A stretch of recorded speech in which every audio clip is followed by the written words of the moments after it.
All right, hello and welcome to BoBeats live cast here on YouTube. So if you don't know, my name's Bo. I make music production related videos and synthesizer videos, and this is one of my live streams. So if you're watching this after it aired, you should know that the idea is that I live stream in order to answer questions and talk to you guys. So if you're here after it aired live, you can just leave comments and I'll get to them as well. So today I wanted to try and do two things. Drink some coffee with you guys, but also show you some music that I'm working on, some of my new stuff. Well, all of it isn't new, but talk a bit about where's my music at, what I want to achieve this year, because I do get a few questions on my other videos like, where's your music? You got a lot of stuff, but where's the music? And I got some music out there, published a lot of stuff, but I also wanted to kind of talk about where I'm at now and play you some tunes. So that's pretty much what we're going to do. So let's roll the little intro here.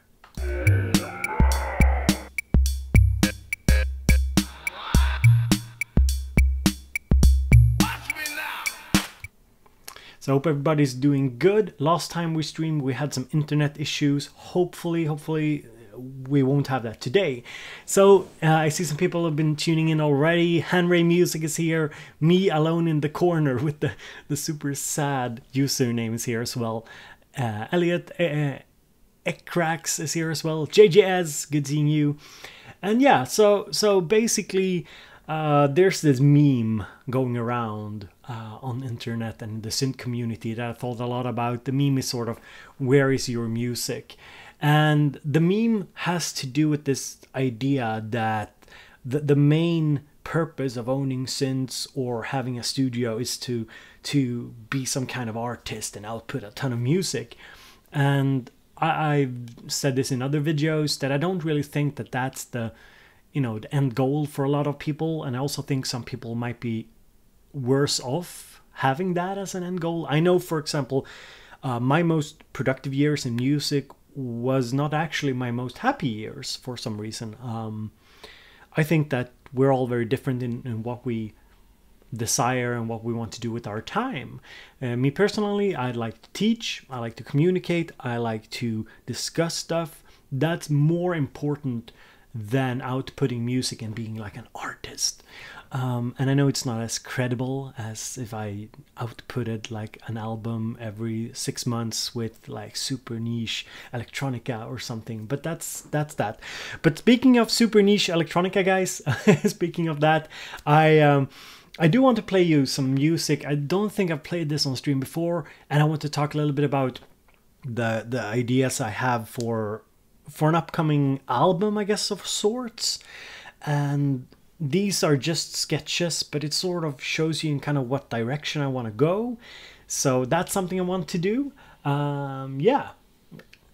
And get that cup of coffee, guys. Inky Blue is here as well. Edu Castillo is here. Good seeing you guys. And if you're just tuning in, welcome. And don't forget to hit the little thumbs up button. And if you have any questions, just leave them in the comment section and we'll get to them. So far, the stream seems stable today. Last time we had some issues. So while we're waiting for more people to tune in, I wanted to start off today's stream with a little demo song that I think I featured this in a video like half a year ago. I've been working on it. This is not exactly the stuff that I want to put on an album, or but it's just a cool little tune. So I wanted to play it and we can listen to it while people are tuning in here. So let me just see here. And Jörg Hoffman is here. He says, "Hey Bo, how's it going? Best wishes from Munich, Bavaria." Munich, yeah. Meine Oma kommt aus München, so ich bin halb Deutsch. Meine Mutter ist Deutsch. So Munich, I was a lot in München when I was a kid. Love it. Ja, so ich spreche ein bisschen Deutsch, aber ich verstehe viel, aber ich spreche nicht so gut. So let's have a little listen to a tune that I'm working on. Let me just find it here. Is it this one? Yeah. So this is a tune. It's not for the album per se, but it's a cool tune. Oh wait, that's the wrong one. And hopefully I don't blow your speakers. Let's see here. This one. Yeah. Oh.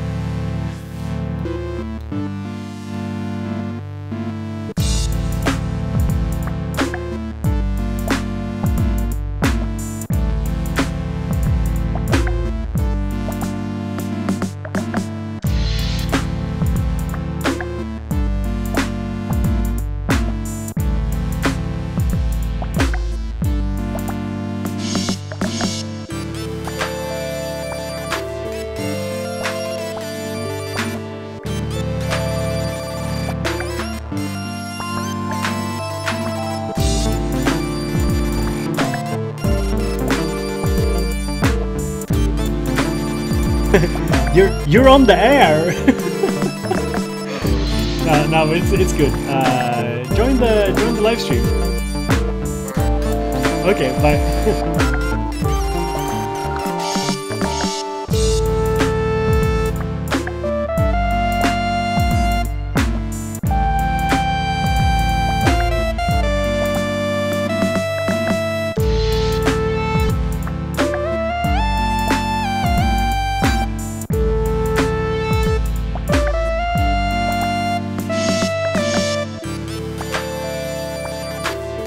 So welcome everybody to our live show here with me, Bo, from Bo Beats, and today we're sort of answering the question, where is your music, Bo?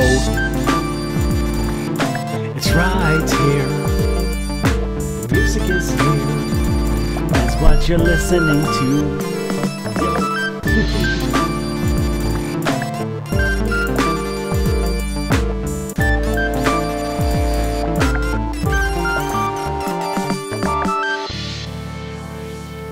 So yeah, so today we're sort of answering some questions about synths, music production, and we're also listening to some of my stuff that I've been working on, kind of a little bit behind the scenes. This tune I'm not sure what I want to do with, but it's just a chill little beat here.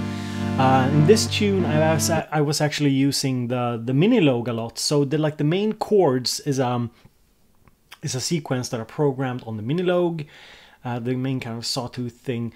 And the lead sound is, let's see, it's from the Sub 37 actually, because a lot of people ask me like, do you actually use the synths in your music? And yeah, so I use the Minilogue for the main chord parts and the Sub 37 for the lead. So that's pretty much it.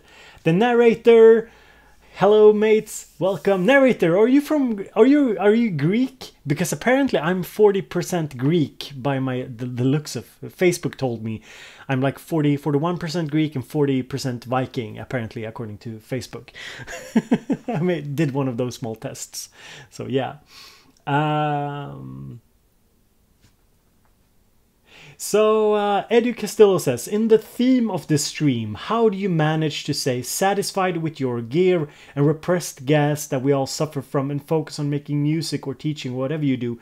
So Edu, for me personally, it's an interesting question, but I don't really have that much gas. Shocker, I know, right? It's like, it can't be, Bo has to have gas.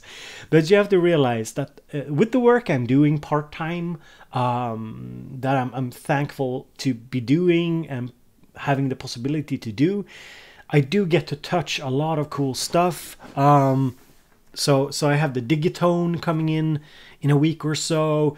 I've still got the chord bot touch, and yeah, I need to do something with the bass station too, and I do have a lot of gear passing through the studio, and that's of course super fun and super exciting. So I don't really wake up like I want to buy something today. I was like that a year ago, but to be honest, it's like I do feel satisfied for my own personal needs, and now I'm definitely more looking to to look at gear and get in contact with companies in order to do fun content for you guys. If there's something you want me to check out, something you want me to review, stuff like that, or something I just want to do to explore it, to learn, and be able to sort of communicate that to you guys. That's my main drive and main goals. I want to keep that because that's like the positive goal.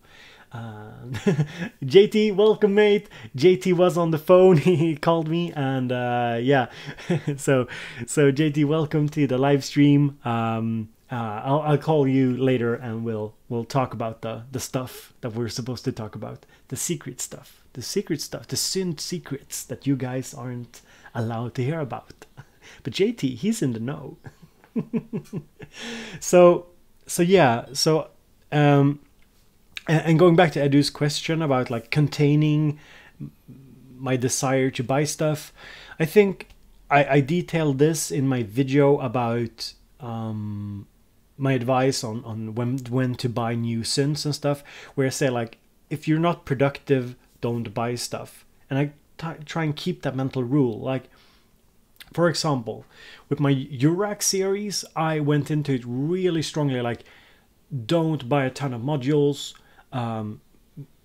Produce videos, produce content first, and maybe if there's something you want to buy and I want to buy later on, I'll buy that if it makes sense for what I want to achieve musically and or on this video platform, YouTube, but not before I've seen that I can be productive using the stuff. So that's like a very important rule for me. And productive can be anything. It could be, if you feel like you just want to jam, that's being productive. If you feel like making an album is being productive, go for it. If you feel like teaching is being productive, go for it. But you have to set some sort of productivity rule. I think it's very important. Definitely. So that was the long-winded answer to the stuff question. And today we are listening also to some of my music. So if you're just tuning in, we'll be listening to some of my stuff as well as talk about and answer questions. Like we're answering, where is your music? So I just played like a little hip hop thing, and I want to play some stuff for you guys that is more in line with what I think I'd like to do for a like small album or something this year. I think I'm starting to form a goal, a music goal, when it comes to what I want to output music-wise. So let me just scroll up the chat here. I'm just going to bring out the chat window. Let me see here. And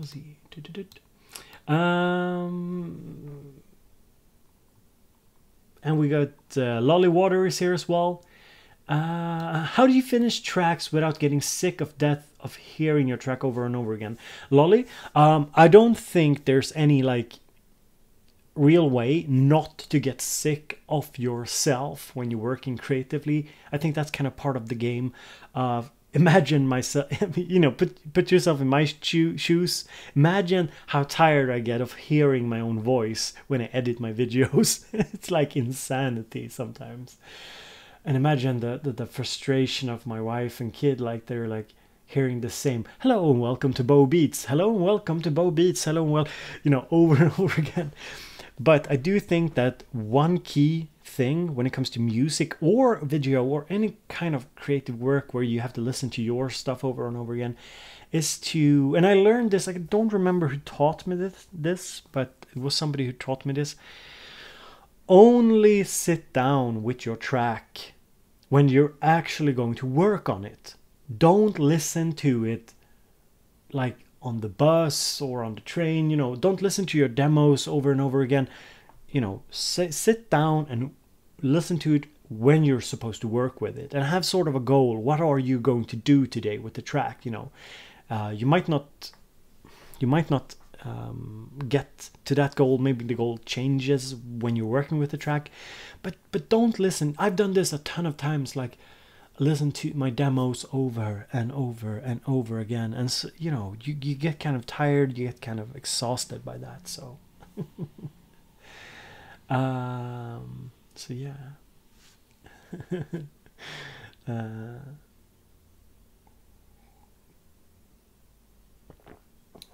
So that's sort of the advice here. Steven Pisker, good seeing you.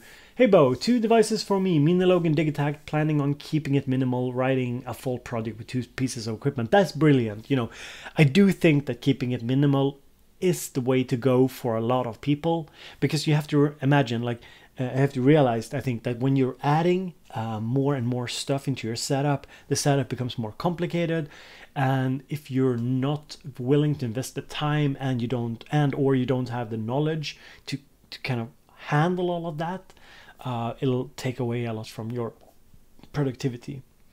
I think I'm rocking the limited edition Machina t-shirt today. So shout out to Native Instruments to send it over. Machina is a good example of a product that I really enjoy, because it's a limited DAW compared to Ableton or Cubase. I mean, Cubase is so much more vast, but I think it's so easy with the Machina controller and with software just to get going. So kind of a shout out to them, because I am always, like, when I fire it up, I'm always a bit productive. I always manage to make something. I think I want to make some more videos for you guys also on that, you know, just making music with the Machina, maybe some of the Machina packs, because I think it's a brilliant way to get started quickly, to get something going. I really enjoy it. It gets kind of minimal when I'm just using the Machina. The narrator says you should start a hardware effect series, pedals mostly, I guess. So narrator, I think I will actually be doing more stuff on hardware effects, but within the realm of Eurorack, because I think that Eurorack makes a hell of a lot of sense as an effects thing. Let me just show you guys. So I have this little magic box here. So for example, I got the crush delay that Befaco sent me, and I'm really excited to put it in the module. And just one of these delays, it doesn't cost much more than what you'd pay for a decent pedal. And if you add, of course, you need a case, and you need to think a little bit about how to input and output signals. But overall, super exciting stuff to be using. And I think it does make a lot of sense to use Eurorack as an effects rig, but I will explore that more in different videos. Inky Blue, I'm not sure the percussion droplet sound. I'm not sure. I think it might have been.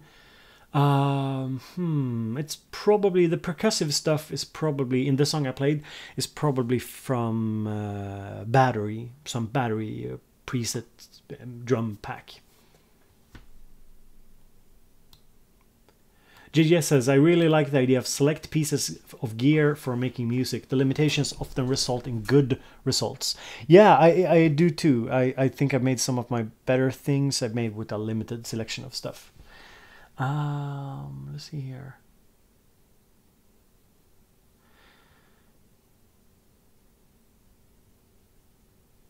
Yeah, Omri Cohen. I also like to listen to my stuff outside the studio. That's why I do it. But I think there are some inherent problems with that. I think you get bored with your stuff. I don't think you get good ideas that you can translate into reality, except when it comes to like mixing and stuff like that, because then you need to listen to it in different settings and so on. But I think also that especially if you're not very productive, if you have a problem finishing stuff, it's a definite problem listening to the same stuff over and over again.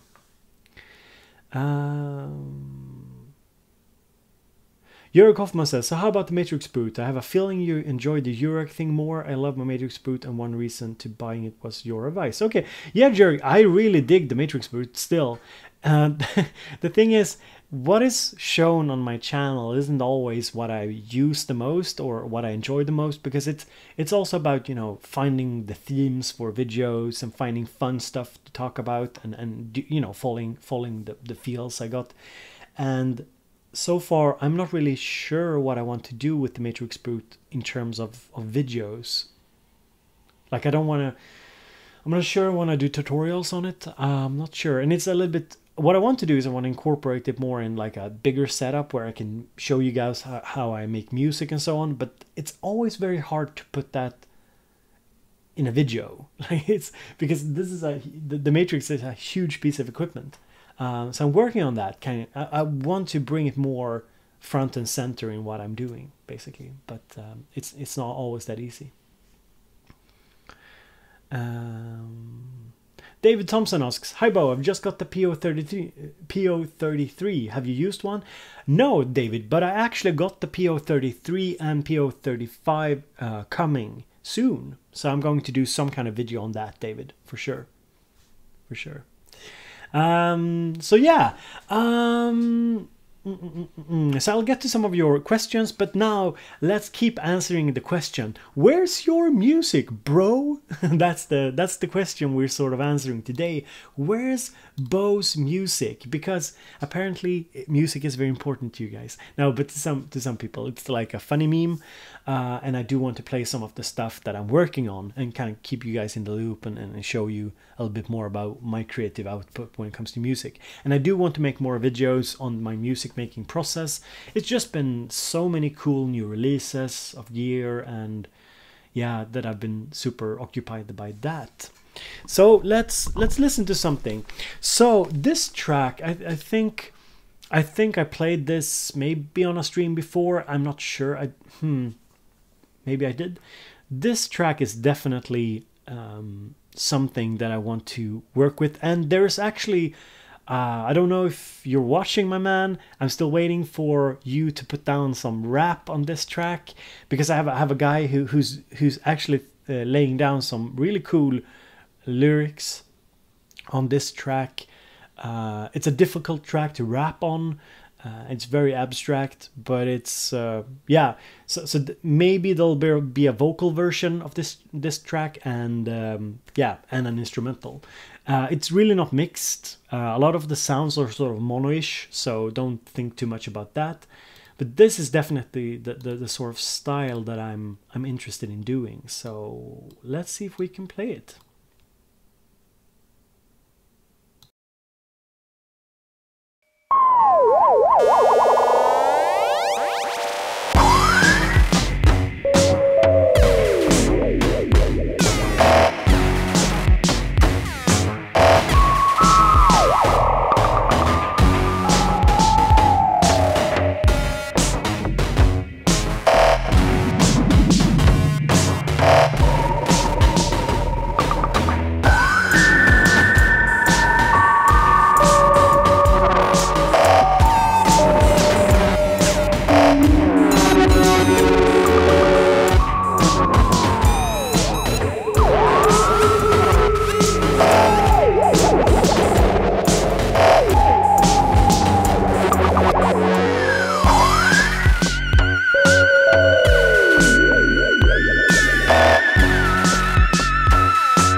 So this was a little track of mine.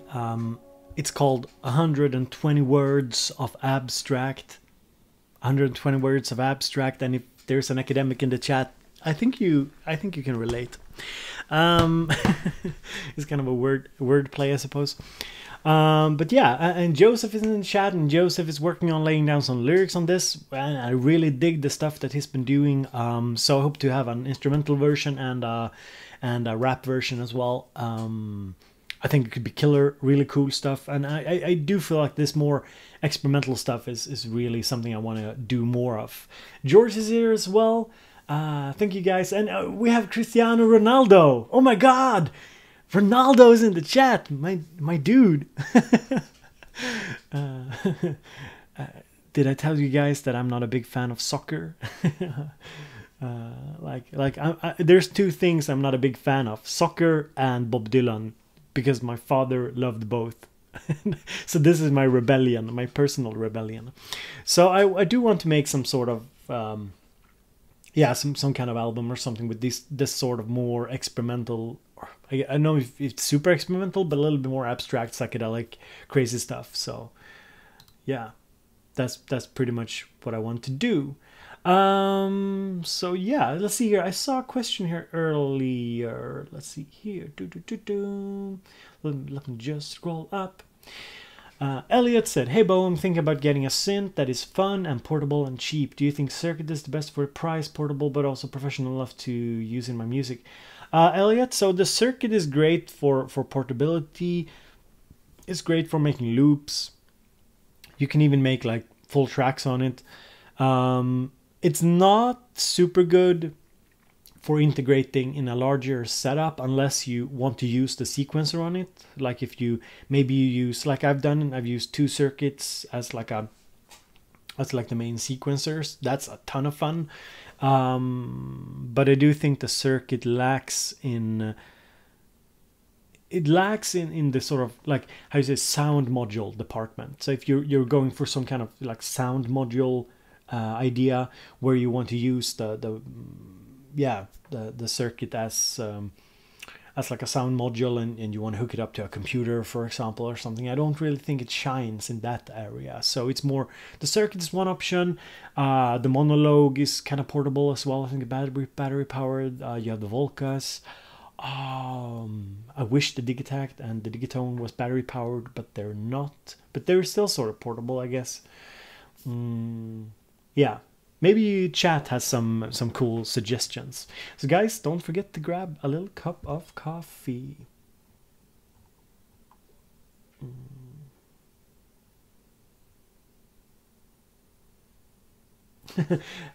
Henry, thank you so much. Thank you.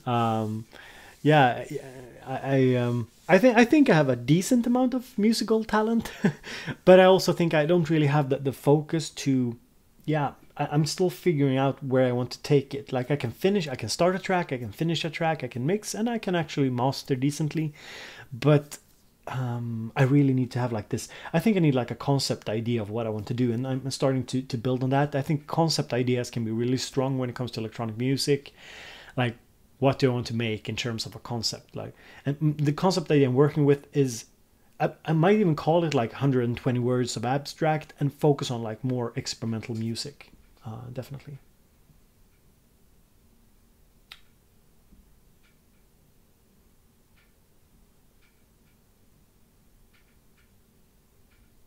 Yeah, Refaces. Yeah, George is a big fan of the Reface series. I'm not, because I've not really used them that much, so I can't really say.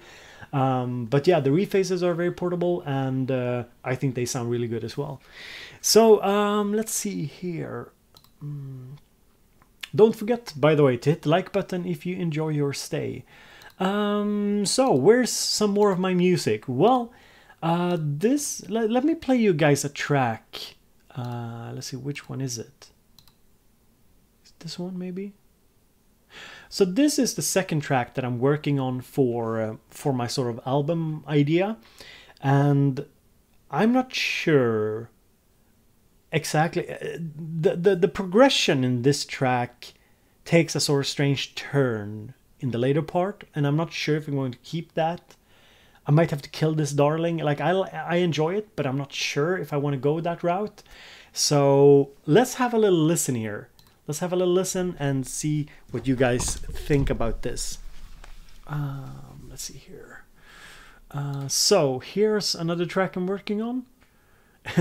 It doesn't really have a name. It's just called Rhythm Madness. Let's see here.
So that was the track called Rhythm Madness.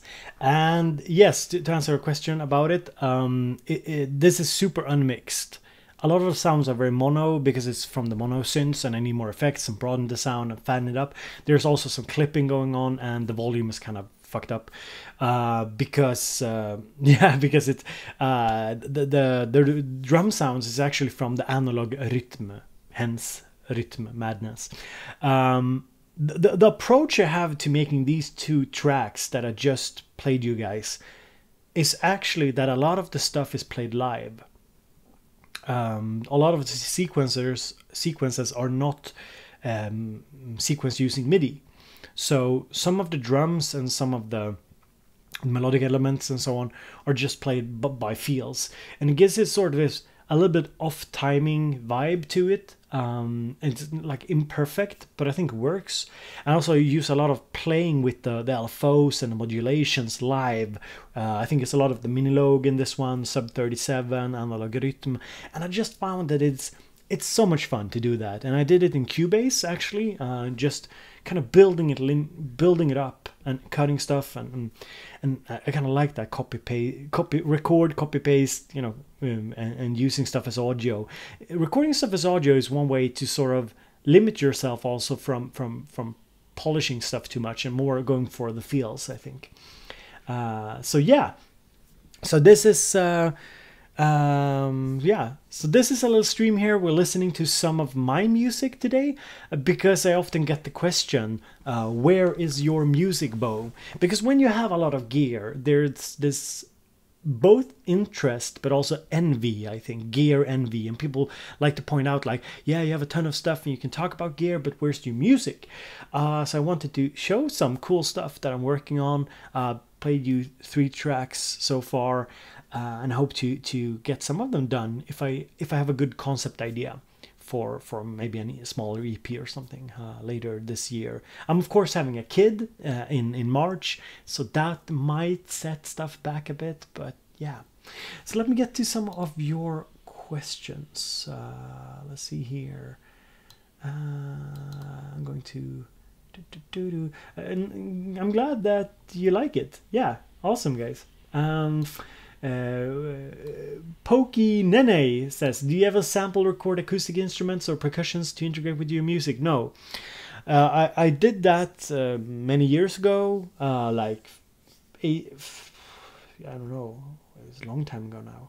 Jesus, like 8 years ago or something. I had like a lot of drums and my guitar and stuff, but you know, I just found that it didn't lead anywhere. I couldn't really integrate it in a good sense into my music. So yeah, I think I'm not skilled enough, and I'm not, and it's and taking it and doing that, kind of going from acoustic sounds and using them in my music was just kind of a tedious process that I didn't enjoy.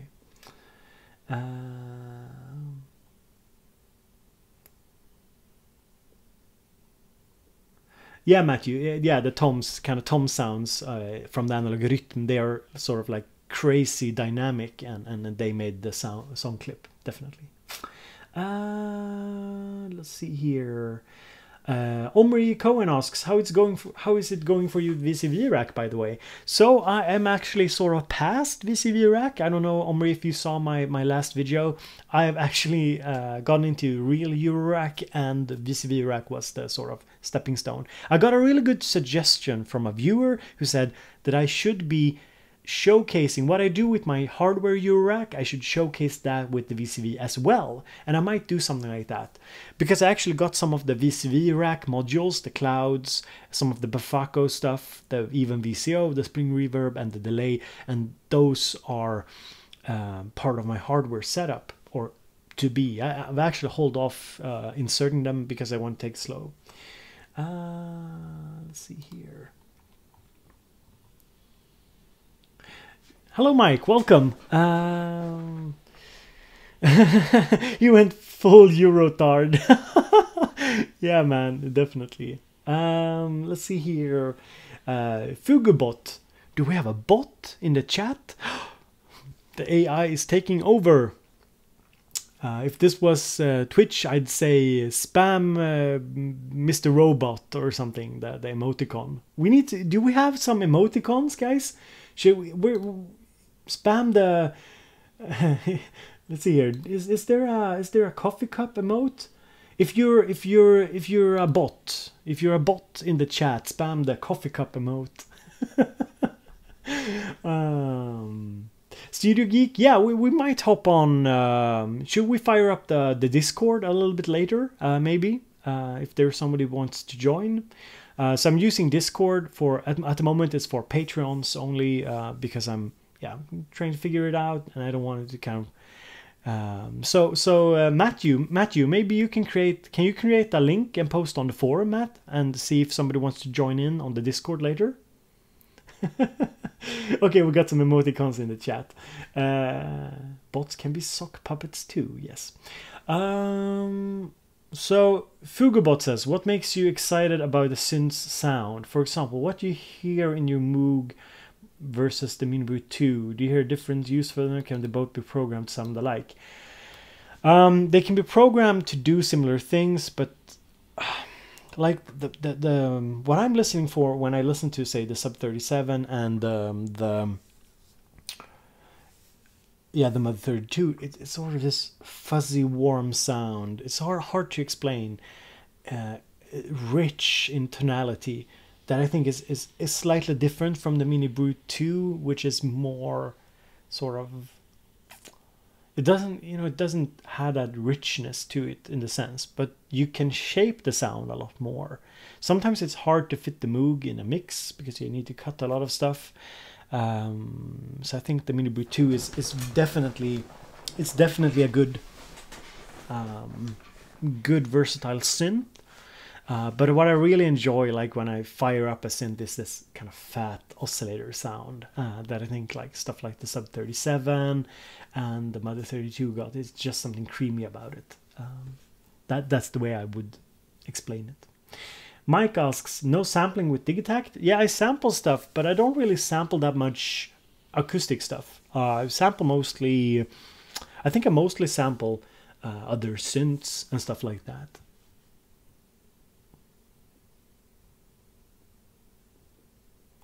What DAW do I use? I use Cubase. I'm using Cubase 8 or 9. I can't remember.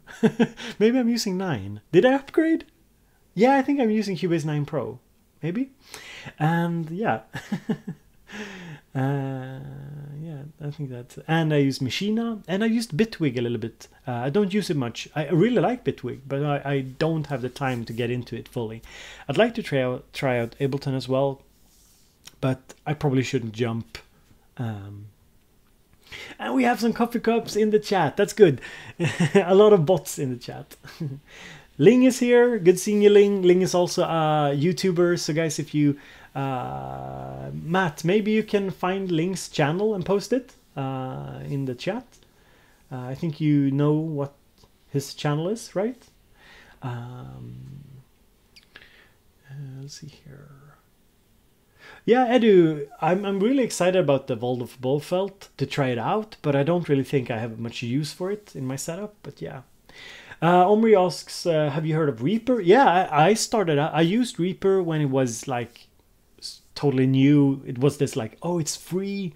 I used it for a couple of tunes, I think, like many years ago now, but I haven't used it since. Oh, wait. The wife called. I'm just going to write to her. Give me a second, guys. I'm just going to say, hello, my wifey. I am live streaming. Let's see here. There we go. So she can join in the live chat if she wants to talk to me. Yeah, Matthew, Ling, yeah, it's, let's see here. I can probably find it. Give me a second. YouTube, okay, let's see if I can find his channel.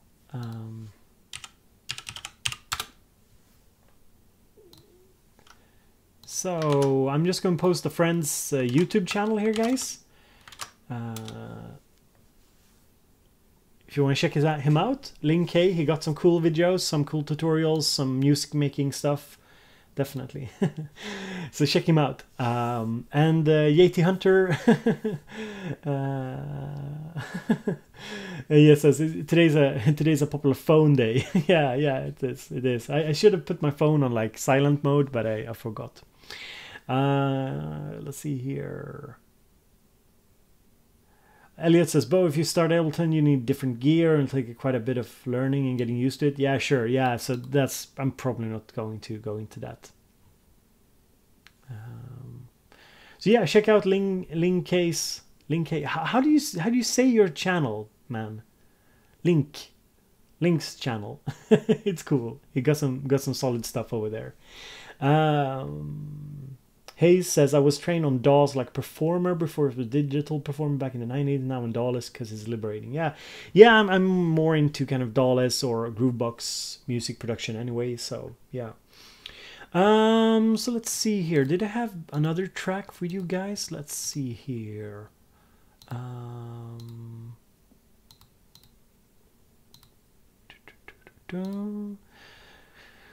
Did I or did I not? Let me just see here my files. I'm just checking here. Oh, it's Apparently my mum wants me something. Let's see here. My mum wants something.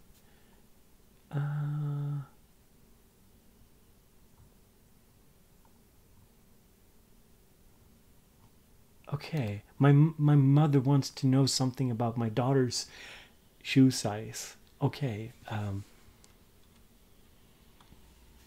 don't know. I don't know what they want. I don't know what they want me to do about shoes and shoe sizes. I'm not sure. Henry Music asks, are they gonna play your new Eurac to your wife on Valentine's Day? We don't really celebrate Valentine's Day though, but I might play. I might borrow Look Mum Knows Computer's Furby organ instead and play that because that's cute. Furby organ, anyone? Yeah, the Furby organ looks kind of insane, definitely. Abe asks, how does the A4 MK2 compare to the Sub 37? The Sub 37 is like this massive monosynth, big lead sounds, big bass sounds, but it doesn't really have that much in terms of sequencing and modulation options. It's sort of yeah.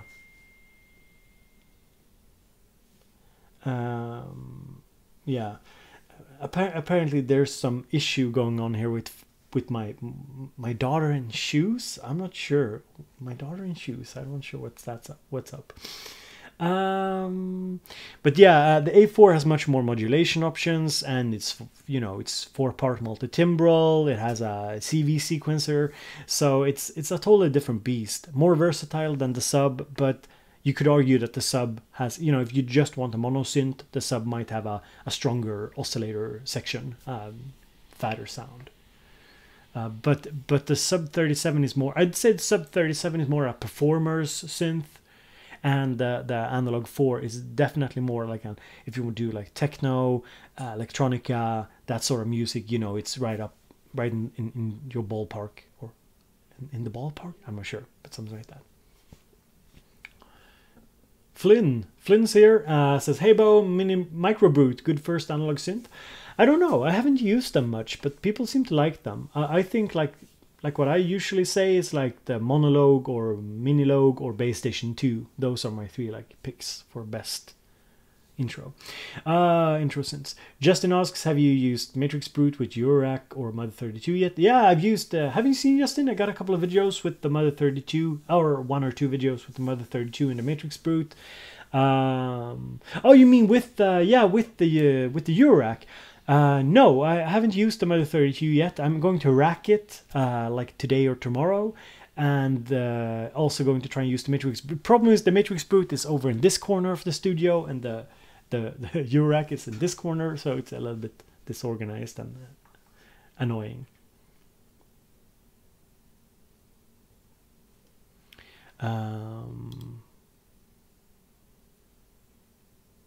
Wait, what's going on here? I'm just going to, let me just check here. So if any patrons wants to join in on the Discord later, check the forum, simplysynth.com, and join the Bo Beats, the voice channel there. There's a link on the forum if you want to go and check it out. I have long, Justin, actually Hosa actually hooked me up with long cables, but it's still a bit annoying to sit in one place, and yeah, you understand. It's Fugabot Bo, will you consider live patching your gear in the future? That would be fun. Like, you mean like using my gear live on the live stream? Is that what you mean, Fugabot? Because yeah, I'm thinking about doing that. I just haven't gotten around to setting it up in a way that I enjoy live streaming with it, but it's coming. It's definitely coming.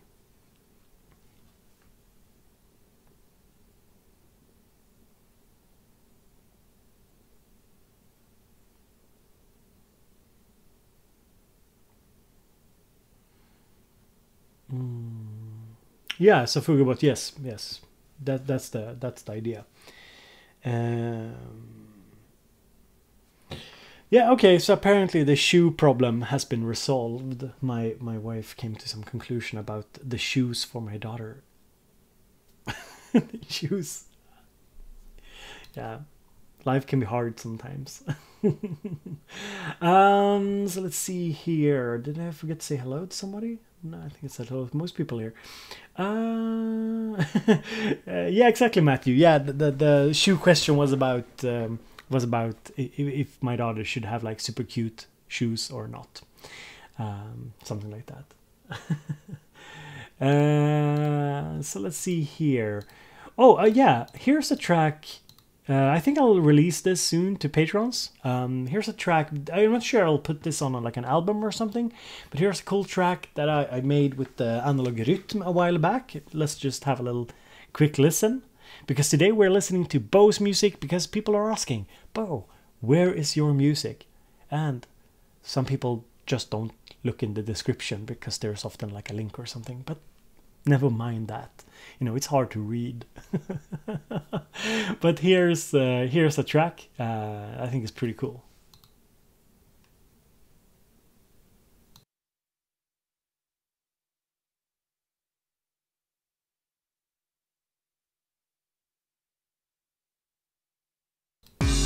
It's coming in, yeah.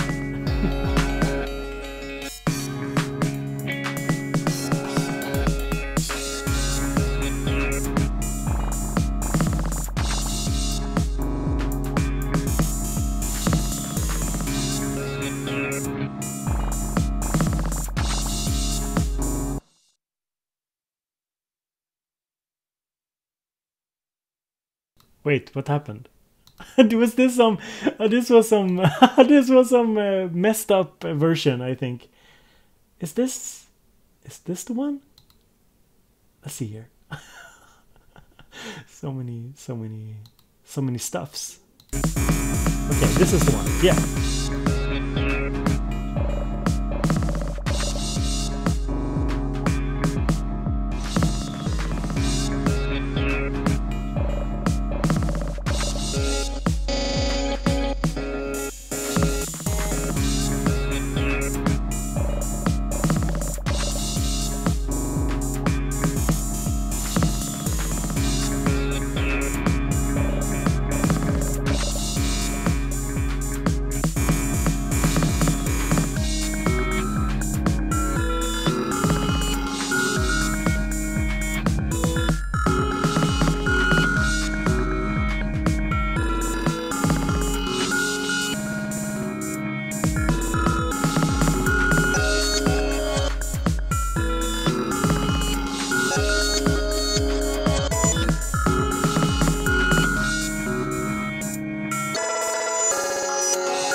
Yeah, we're listening to some of my music today, and this is a track I made over on the analog rhythm a while back.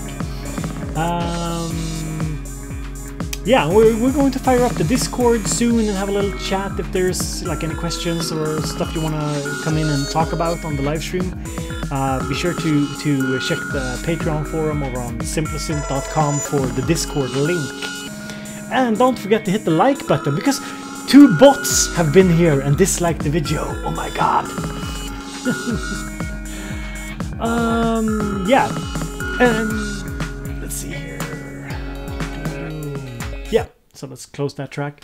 So I also, yeah, so some stuff is coming up on the channel as well in the future now. The Digitone should be arriving in a week or two. Then I got the POs, the pocket operators. I might take a look at the Phenol from Kilpatrick. He might be sending one over, so that's a synth I might be checking out. But I have my work cut out for me anyway, so there's a ton of stuff. I will actually be doing like a speaker review also on the Adam A5XS. I tried to make like a funny video about that, because reviewing speakers in a video format is hard. So that's coming up as well.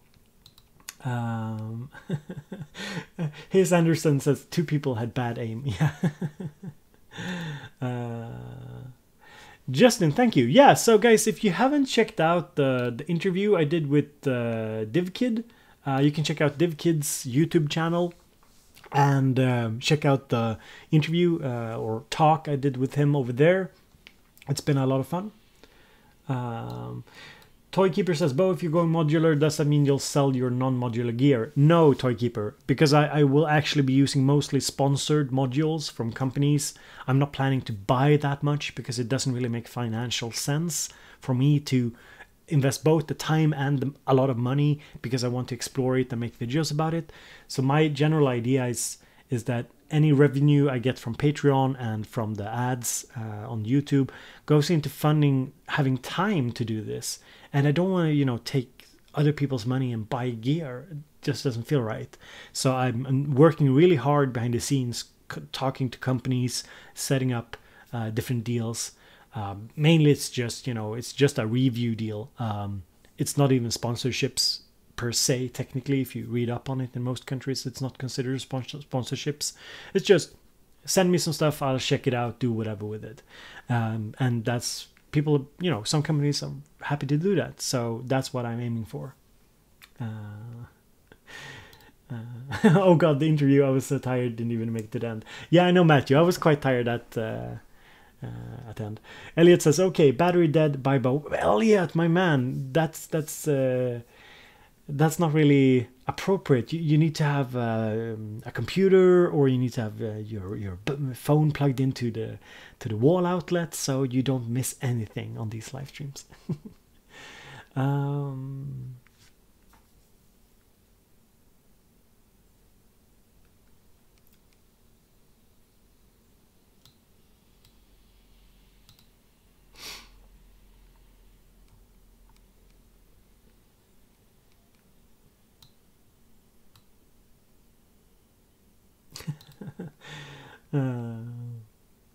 Inky Blue says, oh no, I can't resist. Sorry, Bo. I was in the middle of a track when you started this. The synths are waiting in a bit, everyone. Thanks, Bo. We'll check you out and DivKid.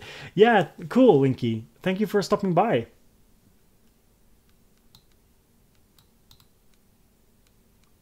Env says, will not hate you if you become a shill for modular companies. That would be a sweet hookup. Shill, I'm not really sure what that means, but I guess it's not a very positive thing. But yeah, no, I don't really I don't really hide the fact that I'm really fanboyish and I'm super biased. I don't really go into any of this. I really want to be clear that I'm, of course, like any reviewer or any person talking about their hobbies, I'll be very much biased by the stuff that I enjoy using. Definitely. Gigi No Reed. That's the best. Gigi No Reed. That's a good name. Good partner for Base Station 2 if I make a house electronic music.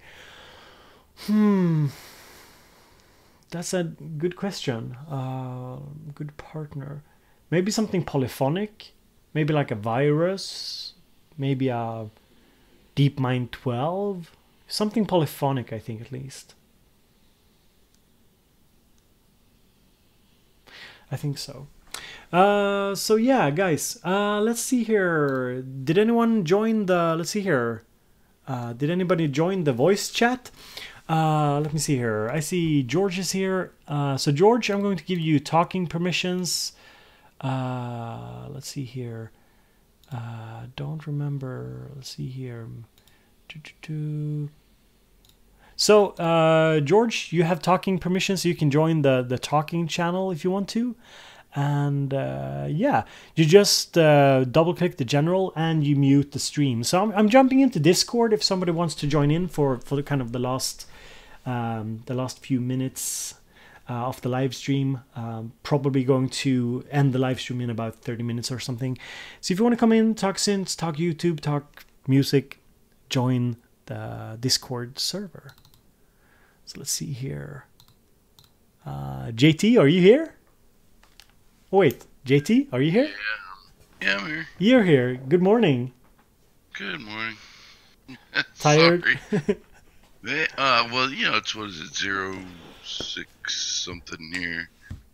So I didn't know you were live streaming. I Yeah. I know it's always super early for you when I live stream at this hour.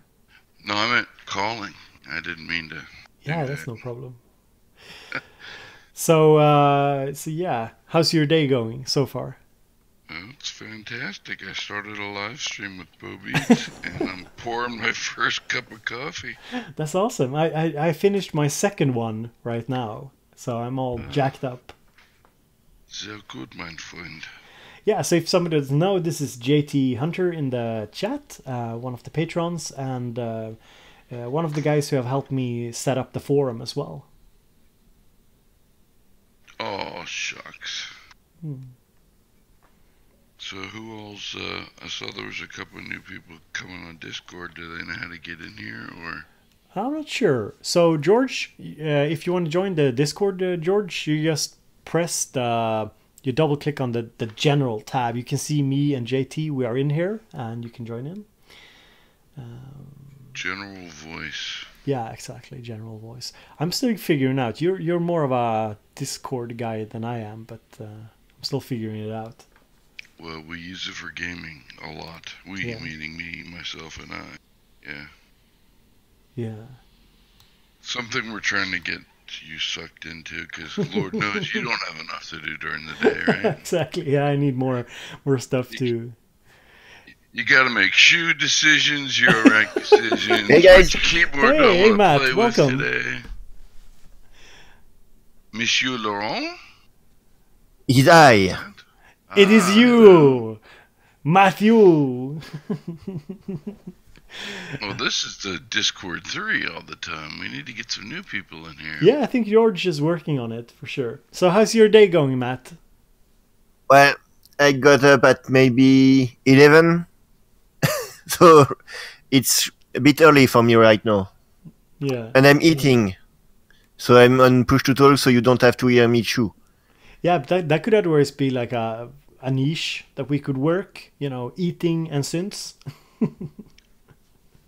Now, what we do is we sample the eating, and then we put out a thing that says, okay, who can make the best song from, we'll call it Chewy. So, Lost Jeff Ukulele, with the best name ever, says, how do you find the Discord? So, Lost Jeff, it's over on the simplesynth.com forum. Matthew has posted the link, and you can join in from there. George says he got to go on a meeting. Cheers. Well, cheers, George. Thanks for stopping by. Uh-oh. Let's Do I see. hear him? Let's see I here. hear fan number 1 in here. Oh with my that God! It's Studio Studio Geek 32. Hi. Hi, mate. What's up? Hey. Good. Can you hear me? Yeah, sure. We can hear you. We can hear you fine. So, how's your day going, mate? Well, because Yeah, collect You your have to- thoughts. Collect your thoughts. and before I fell down the stairs, Did you fall down the stairs? and then We're not hearing you, Studio Geek. I think you need to go somewhere with better connection. And remember, you have to mute the YouTube stream. So Yeah. And I think maybe Ling is in here as well. Ling, I gave you permission. I think.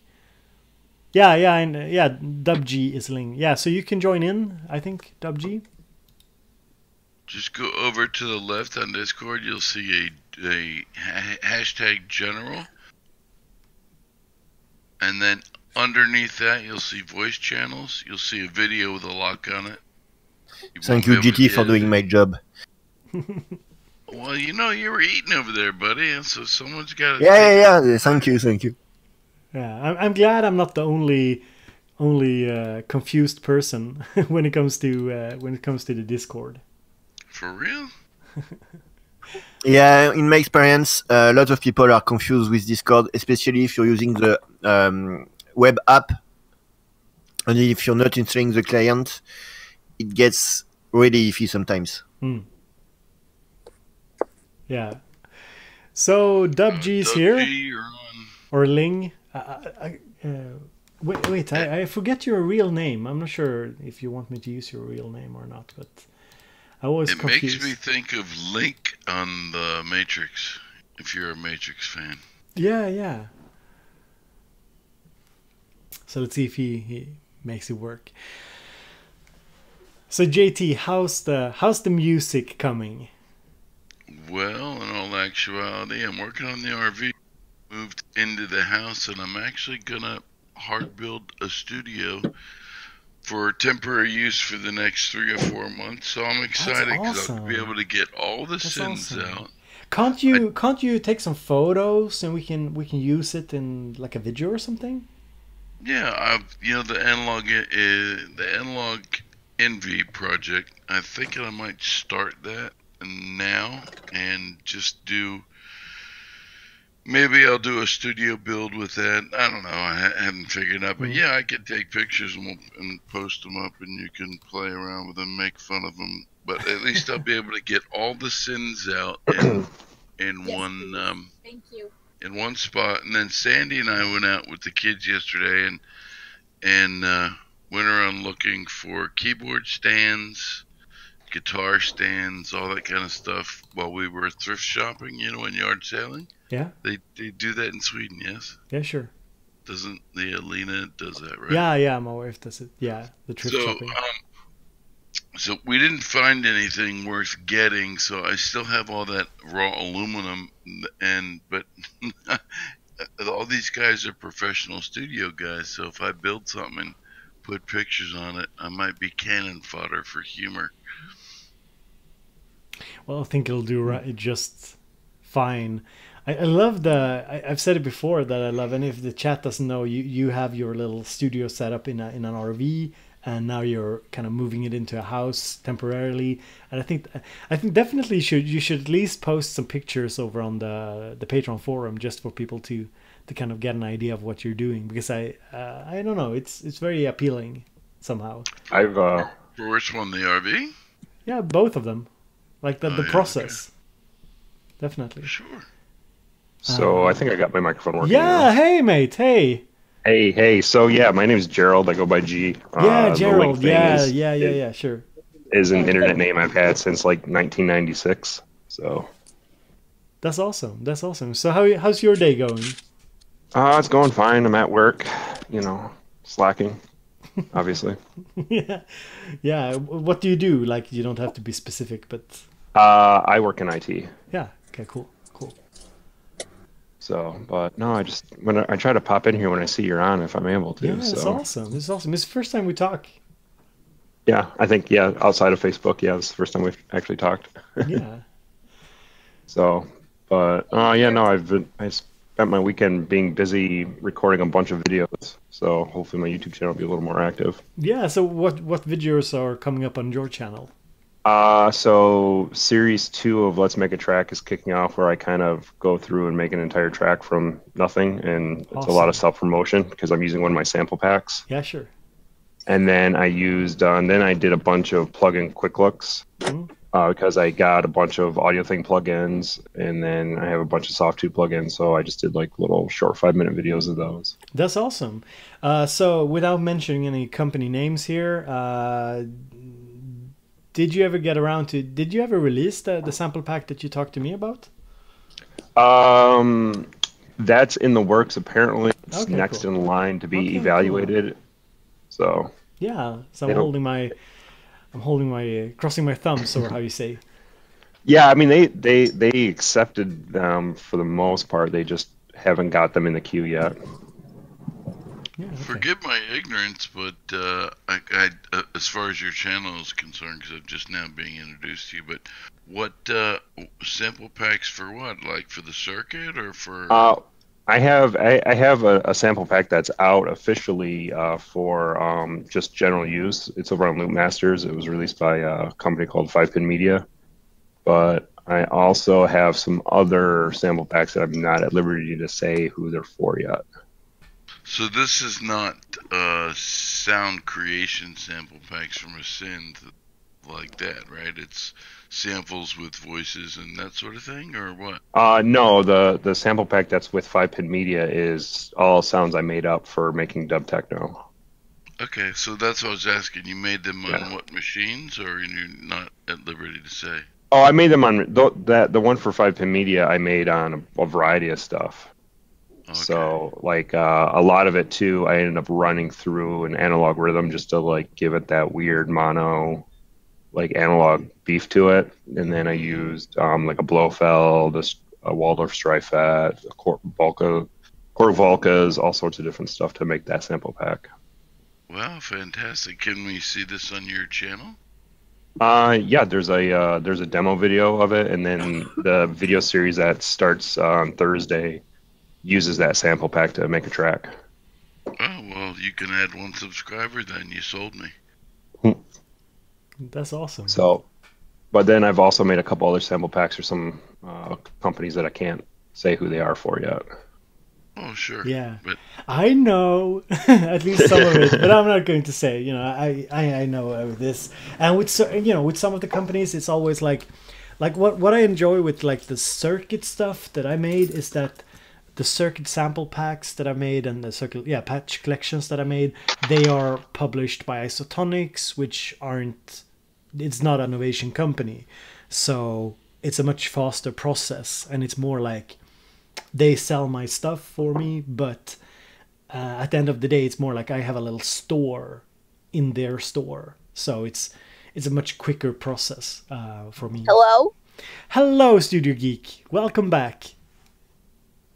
now you used Isotonic to actually make those patches, right? Because you can't really get that in depth on the circuit without something. Yeah, you mean like I used their editor. Yeah. Mm-hmm. Yeah, for sure. I was playing with that like 2 weeks ago, and I really want to get into that. But other than doing that for the circuit, I can't find a place for it in my bigger setup.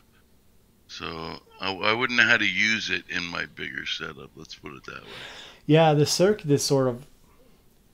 Many of these groove boxes are sort of hard to use, I think, in a bigger setup for a lot of people, because their inherent strengths are not as sound modules, but as groove boxes or standalone units or sequencers for other stuff. It's not like. But Matt, you're using the monostation, right? How do you use the monostation, the circuit monostation? I used to. I'm trying to sell it now. Yeah, see, I was going to sell my circuit for the same reason. I bought it not knowing what I was getting into, and now I don't see where I can use it in the net goal of what I want to accomplish. Yeah, sure, But, sure. Because I could spend that money. I mean, when I bought it, it was, 300 and something. It was over $300, but it wasn't 400.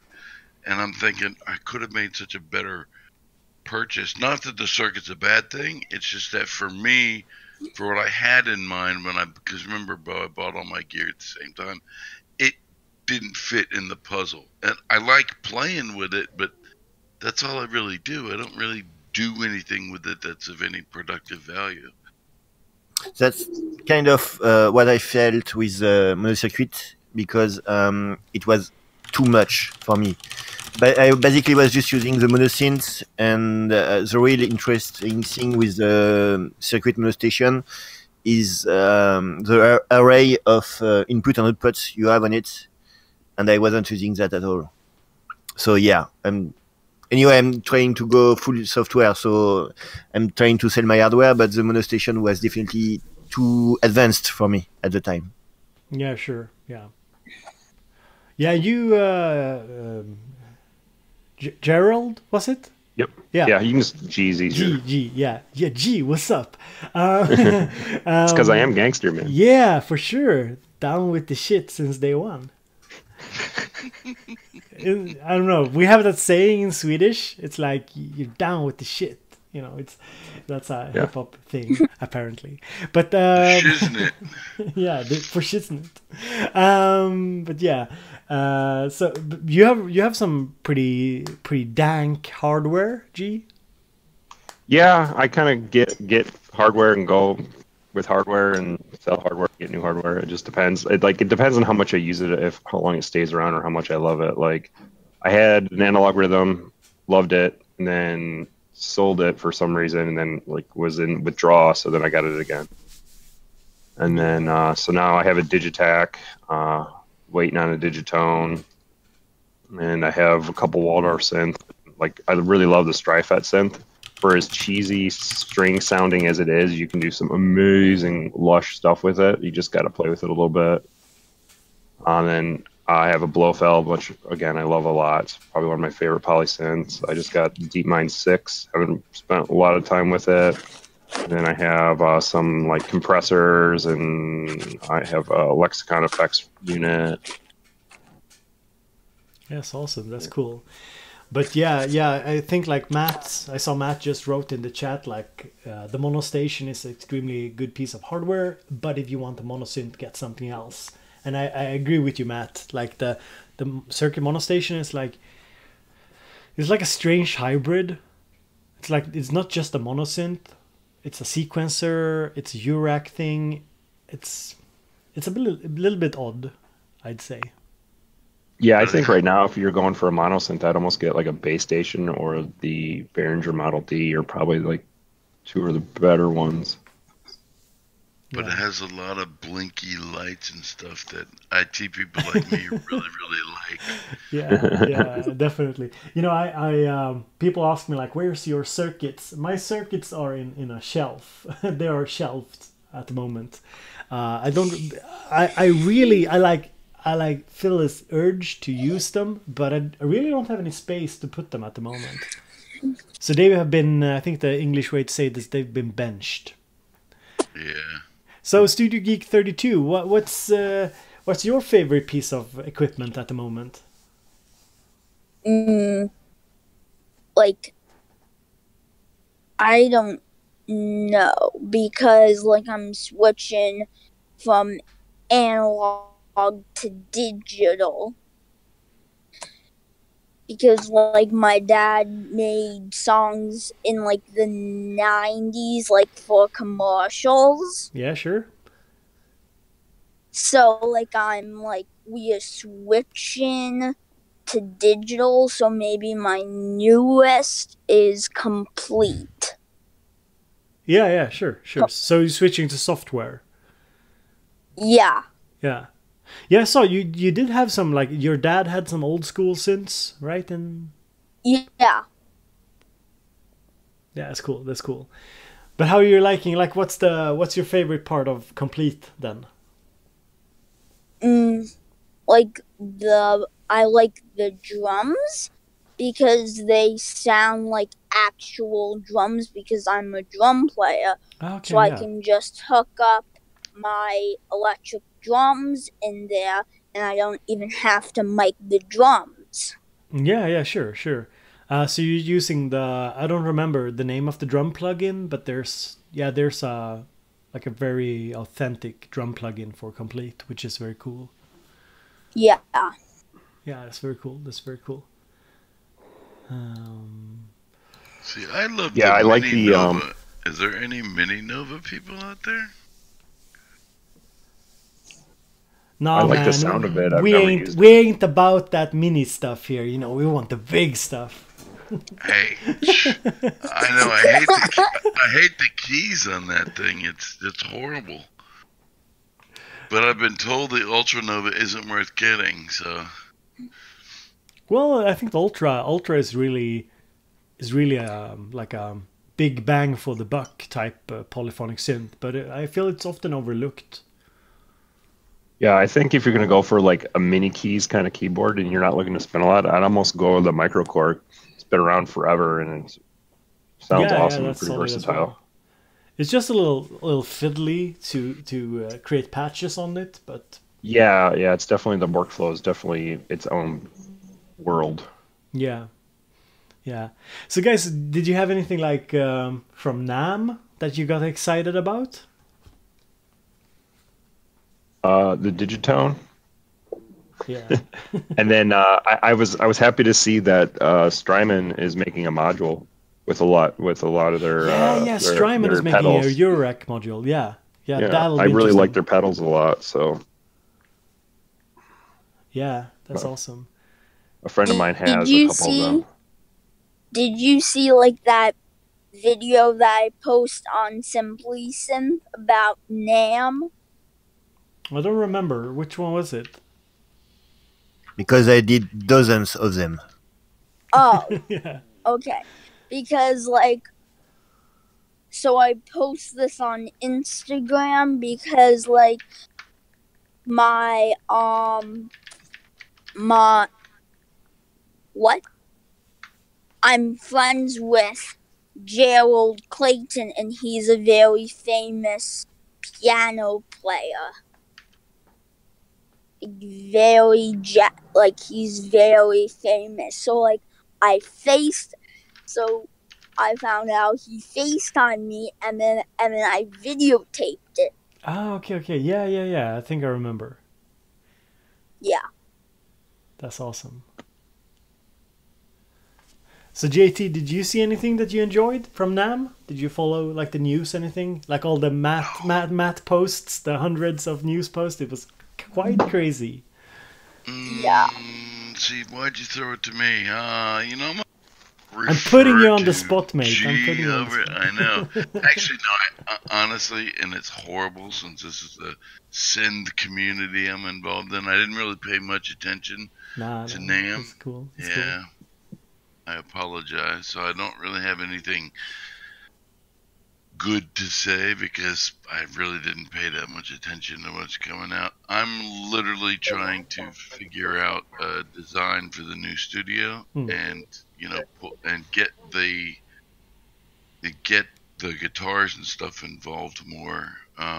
But where I'm gonna play the guitars raw and then probably synthesize them afterwards. So I've been looking at trying to do that like through the Mini Nova or through pedals, and then work on that in the DAW, where I really reshape the sound in the DAW.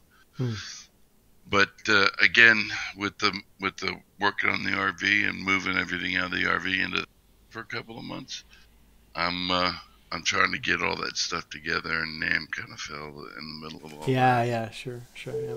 Matt, did you posted a ton of news, Matt? Did you have any like any personal favorites? If he's here, I'm not sure. He's eating. He's eating. Yeah, okay. Yeah. G, was there anything else beside like the Strymon and the Digitone that you enjoyed? Not that was released at NAM. I was kind of interested about some of the Behringer announcements that they're doing outside of NAM. I thought the Korg synths were cool, but not worth what they're offering. Yeah. Well, I really like the open source engine, synthesis engine for the Polychrome. No, sorry, what's the name? Prologue. Prologue, yeah. Yeah. I thought that was really cool, but I agree with G that like the like Korg Prologue seems very expensive. Together. Picking up. Yeah, it seems really expensive to me. Like the 2,000 euro version. I mean, sure, it's 16-note polyphony, but I'm not sure, if it will go down to history as one of those nice sounding synths that people are all excited about. I listened to the Sonic State talk, and I think both Gaz Williams and Nick Batt was kind of, not entirely sure that it's priced correctly. But I'm not sure. Yeah, it's very hard to say. It's kind of where I'm at with it. Like, I think the mini log will probably be more renowned than those will be. Yeah, definitely. Like the Minilog I think the Minilog will be one of those, staple synths that people will be talking about. Also because it's like the Drum Brute in a sense. It's inexpensive and it's versatile, but it's also like it's not the perfect synth. So there's a ton of opinion about it. So I think a lot of people will be talking about it for a long time. Like I still note that my Minilog videos do really well. And I think it's because it's like one of those synths that people keep coming back to. I think NAMM this year had a lot of I say that little innovations, not big ones. I think for the Prologue, the open source synth engine was very impressive. The Zoya in itself is a really good concept and idea, but I mean, last year we had the peak, the innovation peak, which was a very impressive piece of hardware for the price and at the time, and there was nothing like that this year. Lots of stuff, but not huge innovations. Yeah, we didn't really have that sort of really big hype thing. I think Arturia took it. I think Arturia won the week before, like massive hype around the Mini Brute 2 and 2S. I think they nailed it. I don't think any other company really came close to promoting and releasing a product in a way that made that big of a splash. I was kind of excited for the Moog drum synth, but when I heard it, I was like, meh. Like, yeah, it cool. Could be it's cool. Really cool, but it's also very niche. And so there are other alternatives already in the market, like the Drum Brute and things like that, that doesn't do exactly the same thing, but are really good already. Also, I think maybe we had an interesting glimpse into the future with, the Enhancea, things like that are still concepts at the time, but might be very interesting in a few months or maybe next year or the year after that. So I think, to be truthfully honest about what was interesting for me this year, I was rather interested in the new specification for the MIDI standard. They added something like polyphony and some kind of plug and play similar things between MIDI device. Yeah, and I think that will be really interesting in the long run. Well, the one thing that I wish I could afford in my lifetime is actually the Waldorf Quantum. I'm really excited about that, but I'll never own it. I have a friend who's actually selling off a bunch of old gear so he can afford to buy it. Yeah. I'd like to ask a question, if I may be so bold. Sure. G, and I guess chat maybe. When you said you've been doing this since the 90s. Back in the 90s, I was real into it, but I stopped for about 20 plus years and just now getting back into all of this.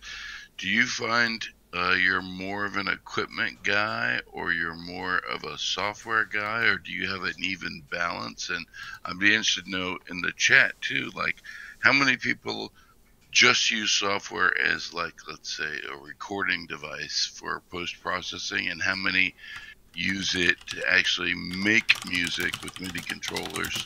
Well, like, what's the hardware percentage and the software percentage in your finished work? That'd be interesting to know, because that's what I'm trying to figure out for me. For me, it has to do with how much time I have. So if I have like an hour or two, I'll probably do software with some hardware. If I have more, I'll do more hardware. With working 2 jobs and having 2 kids and, a good balance of time with my wife, you kind of lose time to making music, so you have to be quick as possible. So I don't like to use presets. So if I'm going to use my hardware, I need time to like make new sounds up. So I build a lot of sample packs throughout the week, and then I tend to use those. So I mostly in software that's hardware based, if that makes sense. Yeah. So, but when you have an idea for a song, so you say, okay, and I want these sounds. So you'll make the sounds up in your head first with the hardware, and then you'll save them, right? And you'll use them as patches for later when you start to put your idea actually into something. Yeah. So when I'm like, noodling around in the studio, I'll usually just hit record in Ableton, and then I'll have like, a half-hour long or hour-long thing of me playing with like my synths and stuff like that. And then like during the week, I'll chop those up. And then on the weekends when I have more time to work on music, I'll grab those sounds and throw them on my rhythm, or just throw them in sampler in Ableton and kind of go from there. And then if there's other stuff that I'm like, oh, acoustic drums will sound really cool here, I'll load up like Contact or something like that, throw those in.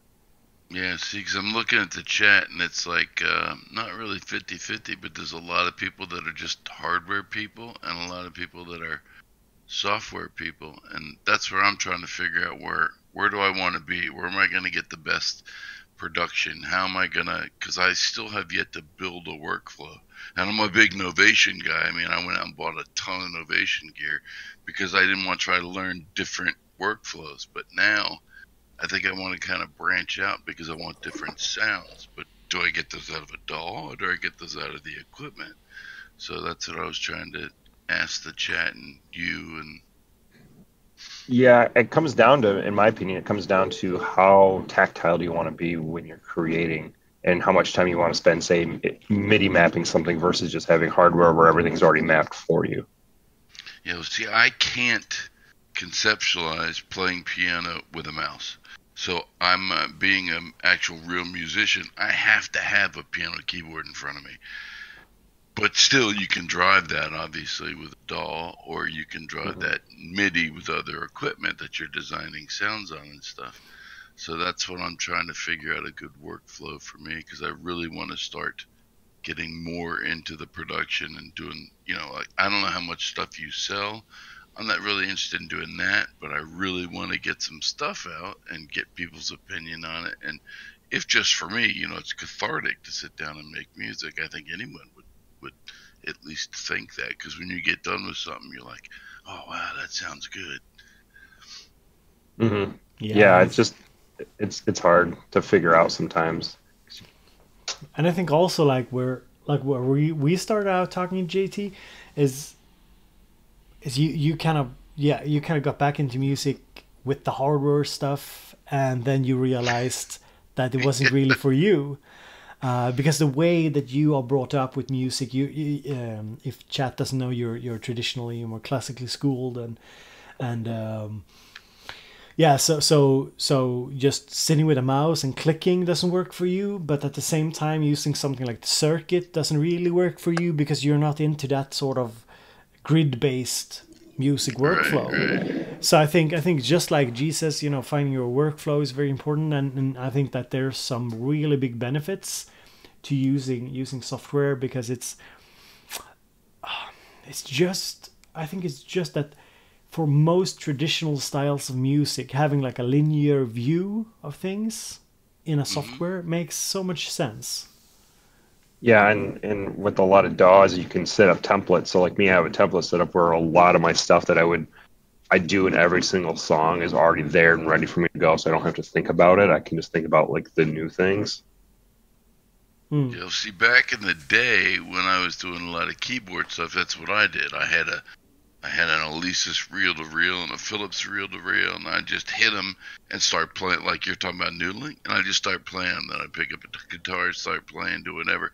Then I'd sit back and listen to it, and then I had for keyboard stuff, I had a Yamaha V50 with an 8-track sequencer on it, and it was kind of a pseudo workstation thing. So then I would just layer piano and keyboard stuff on top of that, and then I would just throw it all together, and next thing you know, at the end of the week, I'd have a good song. I can't do that now because I don't want to sound stupid, but just the stuff doesn't make sense to me. So like you were saying, you just set Ableton up to record, and that's what I'm trying to do, except I'm trying to learn Ableton. I didn't decide on Ableton until just recently, because it comes with all the, I think it's Ableton Live Lite, comes with all the Novation gear. You know how every manufacturer gives you a little version of a DAW. And it wasn't until just recently that I decided Ableton is the thing I was going to focus on. And so that's all I've really been doing now, is just kind of using it as a very expensive tape recorder, and which is not really what it's designed to do, but it works well for that. Yeah, if you're using the light version, that's kind of a perfect use case for the light version, I think. I use Ableton just because I started out in high school, when I was kind of getting into it, using it was at the time called SourceForge Acid before Sony bought them. I remember that. And Ableton, like when I first saw Ableton, I was like, wow, that's just like that, pretty much, just a little differently and a little more advanced. So it was easy for me to like hop in to pick up Ableton. But if you're coming from a strictly tape background, I almost think something like Ableton Live Lite, especially with 10, and it's like it'll just start recording for you without you having to hit it, and then you just hit the little button and like paste it in, is a good way to go. You don't need a whole lot at that point if you're used to just multi-tracking on like tape. Light gives you that same limitation, so you're not overwhelmed, and then you can learn Ableton that way, and then upgrade as needed. You see, I don't even know if it's still around, but the first computer software I ever used was called Cakewalk, and that was super expensive back then. It's not around anymore. It's not around anymore, yeah. I used Cakewalk Professional. I think Yeah, back in the 90s, that was almost $1,000. Latest version of Cakewalk was called Sonar, and it got shut down last year, at the end of this year. Yeah. Yeah, it was like a little bit of a drama thing. Yeah. I think a lot of people got upset about that for sure. I mean, when you're invested into a DAW and they just... Yeah, that's not fun. I mean, I would get pretty pissy if Steinberg suddenly said, you know, we're not doing Cubase anymore. Sorry. But I think basically what we're talking about here is that while there's, you know, there's a lot of fun to be had out of hardware stuff and computerless or DAW-less setups, I think that for most beginners or somebody, you know, getting back into music, it's really important, especially if you want to, you know, complete tracks, to have some kind of workflow that makes sense for you in order to put down like an intro, a verse, a chorus. And you could do it on hardware, but I think to a lot of people, ultimately, hardware will introduce a lot of limits. That is great for certain reasons, because I think like hardware can be very limiting in a creative way. But basically, when creating a full track, I think it's often limiting in a bad way, because it's often hard to kind of create this longer format of a song on certain pieces of hardware. Like doing it on the circuit, it's quite hard, because you only have the sessions, they don't link, and it's kind of hard to keep track of things. So it can be amazingly frustrating. You got a song in your head, and you know, 20 years ago, I got a song, I press play and record. I throw down, you know, I do my rhythm on the guitar. Yeah, I throw down some jams. I hit my brother up for percussion, and next thing you know, not literally 30 minutes, but for all intent and purpose, 30 minutes, you lay down a song.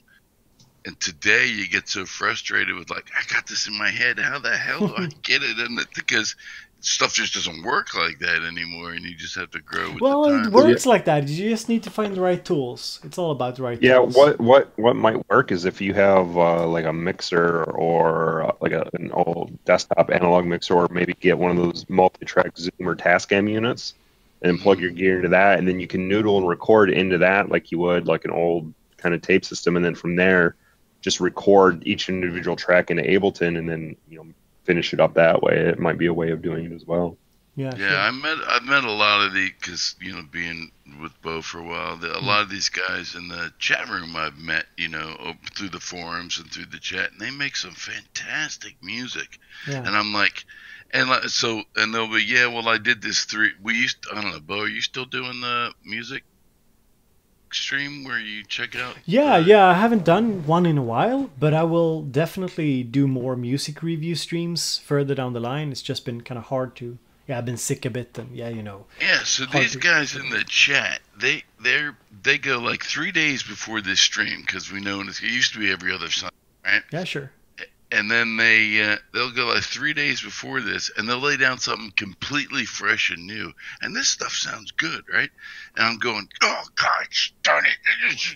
It's driving me crazy, because I'll sit down for a week and a half with my gear, and I go, I spent all this money, and I cannot sit down and write a 30-second little piece the way I have it in my head, right? And these guys are over here like, oh, yeah, the stream's tomorrow. Let me throw something together. Some of these guys in the chat. And it sounds like, you know, there have been at least 30 songs since Bo started doing that I'll be like, you know, I would buy that and put it on my iPod or, you know, your MP3 player. And they're like, oh, yeah, I just threw that together, you know, 2 hours ago. And I want to throttle them. Not really, but you know what I mean? A lot of that is with anything. It's just experience using the tools that they have. And, you know, once you really learn one type of synth or one type of piece of software, it's like training wheels for every other piece of software. So you have the basis of the workflow or how to use it down. you just have to figure out how to, do the nuances of that new piece of software or gear. So like, if you learn any one single electron device, you pretty much know all the other electron devices, plus or minus what's specific about that electron device. Right. That's why I stuck with Novation, because unfortunately, Bo knows the story, and probably half the chat. I sound like a broken record. I went in and bought a ton of Novation gear before. That was how I decided I was going to get back into music.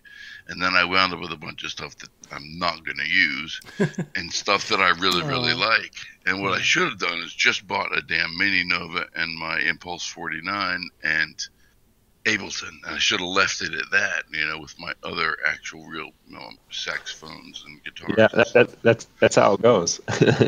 Yeah, I had gas before I knew what gas actually was. Yeah, one thing I see a lot with people, and I've thought about doing a video on this, and Bo might have done something about this or touched on it in some of his videos, is that a lot of people chase the dragon in music production, where it's like, oh, if I had this one plugin or if I had this one synth, I can do this.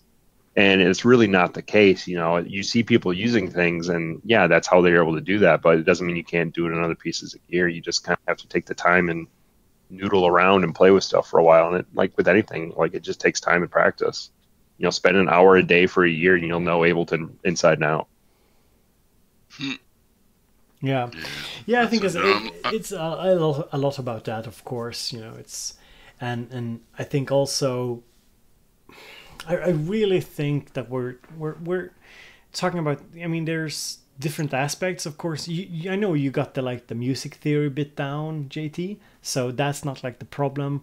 And I think it's definitely more of finding the right fit. And I think also sometimes, and I think G can relate to this as well, that sometimes when you showcase stuff in video format, like me and G does, what people don't really take into consideration is that I think this goes for you as well, G, that you come from a pretty lengthy background in music. You've been making music for a long time. So when you pick up a new piece of hardware, you can pretty seamlessly integrate it into whatever you're doing. It's not that difficult. And if it doesn't fit, we'll get rid of it or use something else. So I think that's something that's not always as easy to understand. You watch people like Dataline for the Electron stuff, and it does some really cool techno stuff, and it sounds really, really cool. But of course, he's been working with music for so long, and he could probably make anything sound good on any device. So yeah, and he's been working with Electron stuff forever, so he knows everything inside and out, and has time to sit and do it all day long and stuff like that. So yeah, and coming from like a technical background that I have, like I'm blessed that I'm able to kind of figure things out really quickly, and then I can just use the manual as more of a reference and having to use it as to teach me how to use something. So yeah, that makes things a little easier for me. Yeah, that's what I do. Individually, I can play all my gear and actually, get what's in my head out. And I'm just looking at the chat. They've got, there's so many different camps in today's market. You've got the DAWless camp and the live play camp and the studio camp, and it's just absolutely amazing.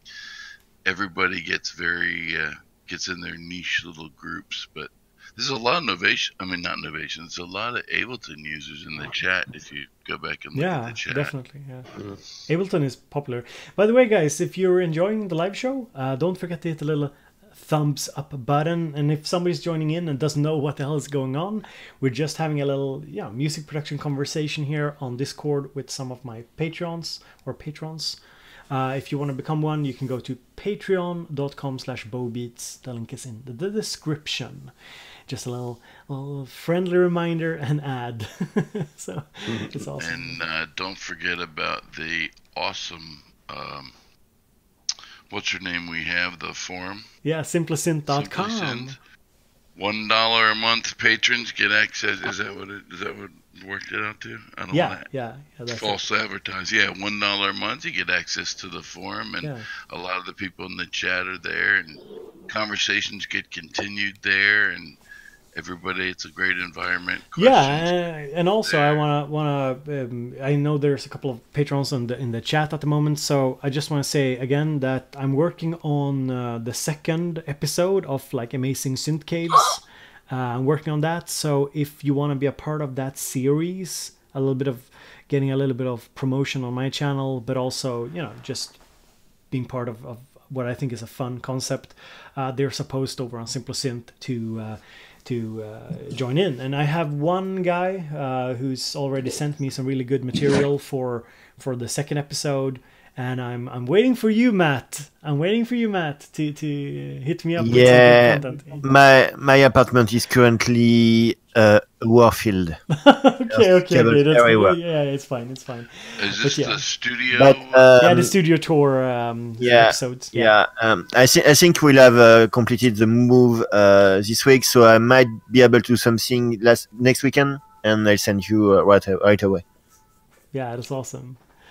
So I got 1 or 2 slots left for the studio tour series, and I think maybe for the third episode I might pick some non-patrons just to change it up, because there were some people like saying like, oh, this would be cool to be a part of if you're a non-patron. It's just that it's a little bit more cumbersome, you know, if you go out and you say like, okay, anybody can join. I don't want to siphon through like 100 emails to figure out. Because you got tens of thousands of users that are not patrons. Could you imagine if you opened that up? It's super flooded. Yeah, it could easily become. I think I had like 20 people asking me about that for the first episode. So yeah, I'm kind of holding back a little bit, just seeing what's what. But maybe I'll open it up, at least for 1 or 2 episodes, maybe further down the line. That could be fun, because there are some really badass studios out there that we can check out. And I see Duty Free Lungenkrebs is here. It's the best name. Good seeing. We didn't pre-screen G on his choice of coffee. He's an IT guy, so he definitely drinks as much coffee as we do. I drink whatever coffee's in the break room, and then when I'm at whatever coffee I get free from work. And then so Tim Hortons. You're the comfy Tim coffee drinker. Hortons. You're a Canadian then? No, I live in Michigan. Oh, you do? I live in I live in Techno City, which is awesome and horrible at the same time. Because everyone here is a DJ and everyone is I remember you saying that. That's so funny. Like everybody's like, I can totally imagine that being the case. It's like I guess it's like the Berlin of USA. It's the Berlin of the United States, basically. Yeah. Detroit is awesome because and also Detroit, but also the problem is Detroit is poor at the moment. Well, parts of Detroit are poor. The suburbs aren't so much. It's just like a certain part of Detroit's poor. So it's getting better. And like there's a lot of great music and a lot of amazing people, but that's also the downside, is that everyone is like, it's so cutthroat here to like try to gig or anything like that, and you have to just really work at it, and you have to like, you know, scratch my back, I'll scratch your back kind of stuff, and like if you're not hanging out with the right crew, it doesn't help you in any way. And I think Sweden is like super chill compared to a lot of places, but also very like limited. Hello, Studio Geek. Are you back? Did you get permission from your parents to come back on? No. No, I was always on. Okay, yeah, good. I'm saying goodbye. You're saying goodbye. I have to go to school. Okay, yeah, of course. No. What? Yeah. How long are you gonna live stream more? Probably not that long. We have been going for almost 2 hours. Not long enough for you to get out of school and rejoin. That's for sure. Yeah, go to school. Stay in school, kids. School is good. Because I was thinking, what if I had my class saying hi to the live stream? That would be super weird and cool. Yeah, you go to some kind of music school? No. No, but you're playing some music, right? You're taking lessons and stuff? No. Okay. I just feel and I just play. Okay. Yeah, cool. His dad, I think you said your dad runs a music school or did, right? Or some kind of theater school or something like that, right?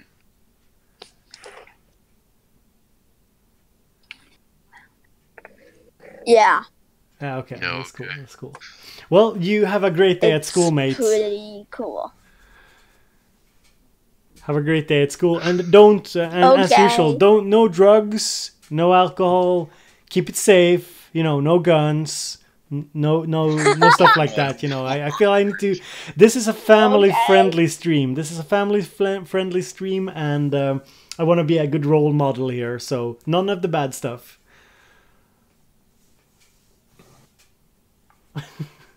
All right. Well, it's Friday, so I don't have anything bad in my. It's not Friday, so I don't have anything bad in my coffee today. yeah, that's good.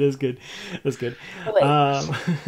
So G, you've got the one side of 8 Mile, which is really bad area to live in and all, and then you've got the other side of 8 Mile, which is actually quite wealthy. And I dated a girl for 11 years that was from, I guess, where you are, if you're in Michigan. Yeah, so. yeah. Detroit's kind of funny like that. So like if you're in like the Ferndale Royal Oak area, it's actually not that bad of an area. But like literally like one side of 8 Mile and parts of like Detroit is like uppity and like I have some money, and then the other side is like I need to go see my PO officer.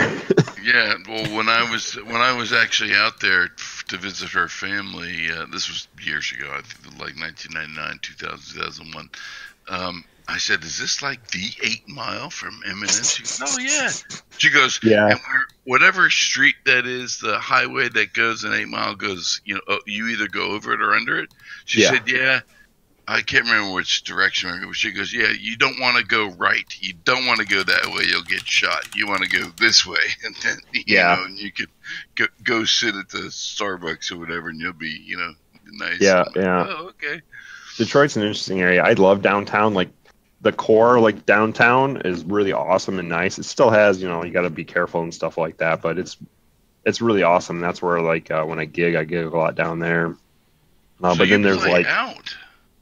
Yeah, not as much anymore because of, I just don't have the time to go out and chat people up and get gigs. But yeah, I used to gig a lot at a couple underground clubs here in Detroit, and I've played a couple times at like the big like pop club when like big acts come through, like national acts come through. I've played at that club a couple times. Oh well, see, I'm super huge into, pop synth, but unless I'm stuck in the 80s or early 90s, the only good pop synth really, well, this is my humble opinion, comes out of Germany. So, Well, like the synthwave kind of stuff. Yeah. Yeah, I love that stuff. I got my Lexicon unit just for the gated reverb first, so I can make some nice toms and snares. Yeah, you gotta have that sound. yeah. I think in Sweden it's I think there's venues definitely for like different kinds of electronic music, but it's, I think if you look at like we have a couple of really like sort of well-known electronica bands and artists, but I think most of them are known for their stuff outside of Sweden. Basically, it's like some of them can be really huge in other parts of the world, but like in Sweden, it's taken so long for electronic music to be mainstream and popular, and even now, I think it's still, besides DJs on certain clubs, it's still not really that big. It's like, I guess like if Avicii or somebody comes and plays, he'll get a lot of people watching him, of course, in Sweden. But I don't think there's it's not really that big of a scene in general. So I think a lot of people that I know, at least my friends, they've gone to like Amsterdam or Berlin or somewhere in the UK maybe or the States. I feel like that's where people are heading.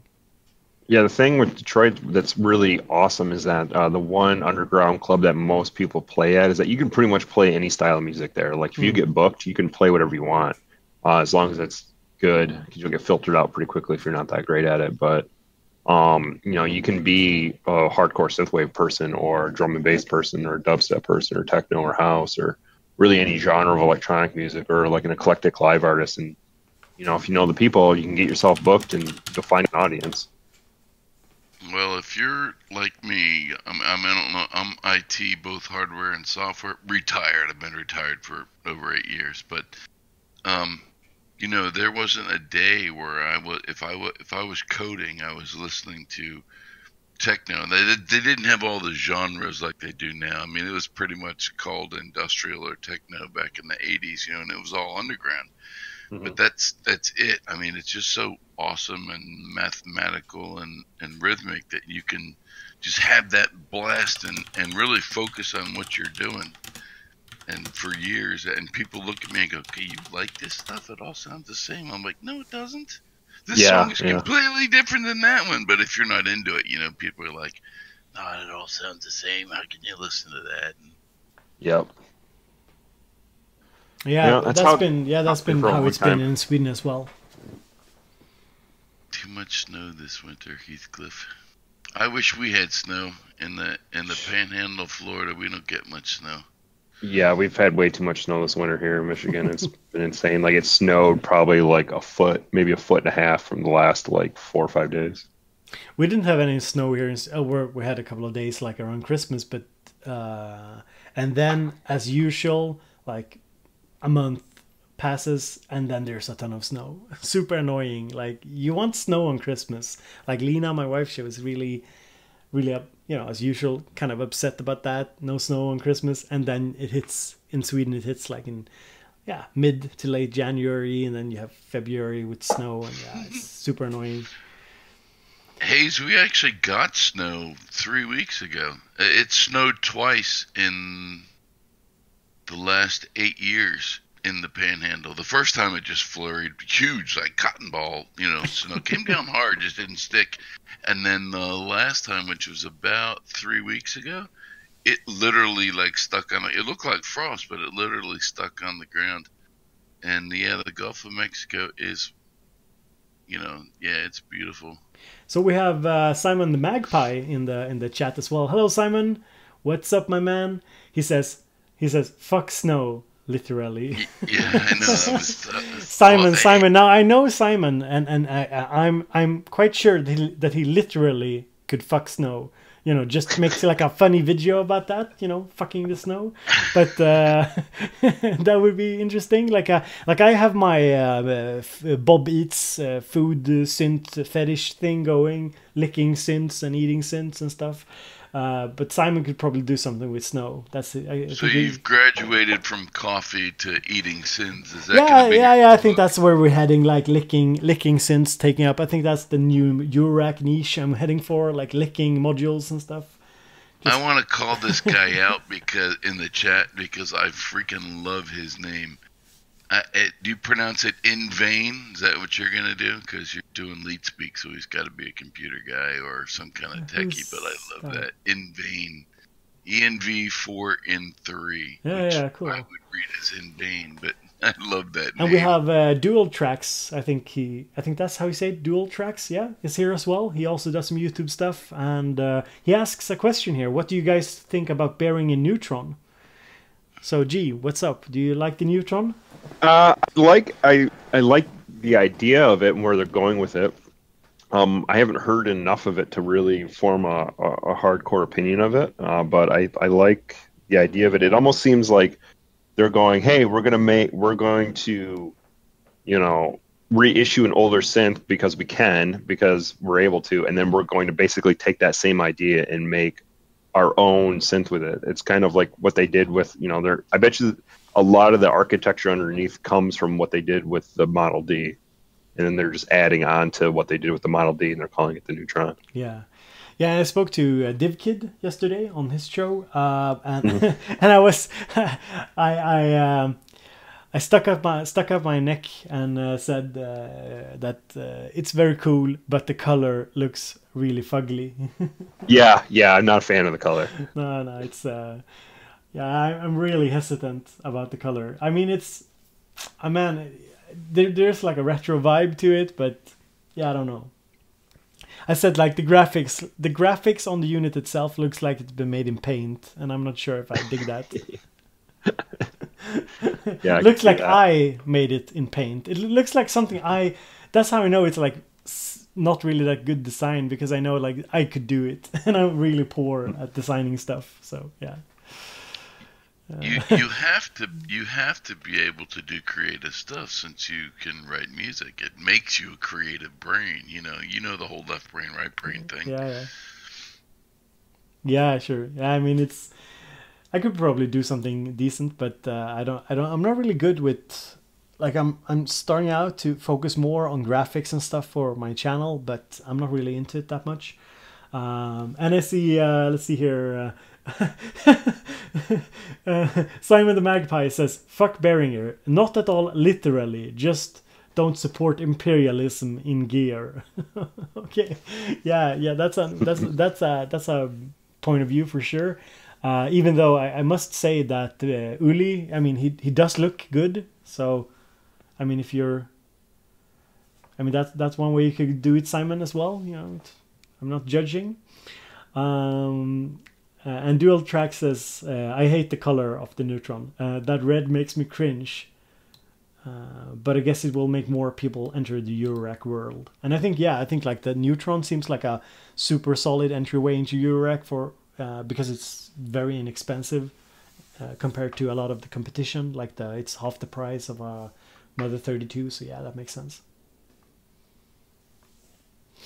Yeah, I think it's definitely a cool little idea. I'd like to see what they do more with it. It'd be interesting to see if they start doing more Eurorack stuff as well, or if they come out with their own like powered case like Etruria did and all that kind of stuff. So yeah, I could definitely see them going that route. It's definitely a possibility. But I wonder how successful they would be, because I feel like a case that would really kind of trigger people's Behringer quality memes. Yeah, because sure. It feels like Arturia, they made it work because they've had a sort of solid track record the last few years. I think people, they pushed the product, the rack boot, in the right way, and people got excited about it, and it looks kind of good, looks kind of solid. But at the same time, I was a bit worried that the Arturia haters, the people that don't really like the Arturia quality, because of course, with some of their stuff, it's been kind of not super good quality, like their early MIDI keyboards and stuff. So I was a bit worried that people would be criticizing Arturia for the case, but having the case, it's super solid. Now, I'm not really that knowledgeable about how good the power supply is and whatnot, but from talking to other people that know more, it does seem solid. So I think if Behringer does something similar to that, I think it could be. I think they really have to nail the marketing.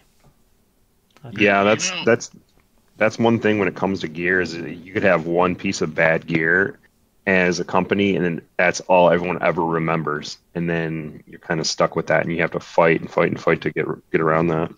I think Behringer gets a bad rap because they're one of the if you look at all the companies out there, there is a scale. It's scalable. You got people that don't like it, and there is a middle ground where but with Behringer, for some reason, there's only two modes of thought. Everybody either hates it and it's junk and it's garbage, or everybody loves it. But there's no middle ground like there is with a lot of the other companies out there. And I don't understand that with Behringer, because in my humble opinion, I don't have a lot of experience, but their stuff is not as bad as some of these camps out there. But there's no middle ground with them. And they're one of the few companies that it's either 200% hate or 200% like, and it's like super polarized.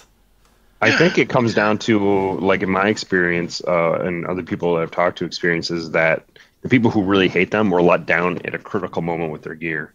Where my experience has been, I have like 4 of these 8-channel mixers of theirs that I've acquired over the years, and 2 of them are from the same like batch lot. And one failed, like one of the channels went out in a week, and the other one's been running for 6 years and no problem. So I think it's just their overall quality control is not the greatest. And so that's what people get upset with. Like my Deep Mine, one of the racks were loose and I had to tighten it down, and it had the wrong firmware loaded on it. Yeah, So- yeah, I've heard a ton of stuff like that, and to be honest, the DeepMind 12 doesn't seem to be, superb quality. Like I heard Noir at Blank V said something about this. Like I think he's a touring keyboardist, if I'm not mistaken. He's also a YouTuber, and he said like you don't really see Behringer stuff on stage, and of course that could just be bias, and that might change with time. But I also think I think his point of view was that it doesn't really have the kind of build quality that a lot of professionals would prefer. Like it sounds good and all, but there's these small things that I think make people hesitant to use it. Now, if it's just a bias or preconceived notion, I don't know, but it's still like I think it's. But they don't build themselves that way. They don't build themselves as a rough and tumble, take it on the road type piece of gear.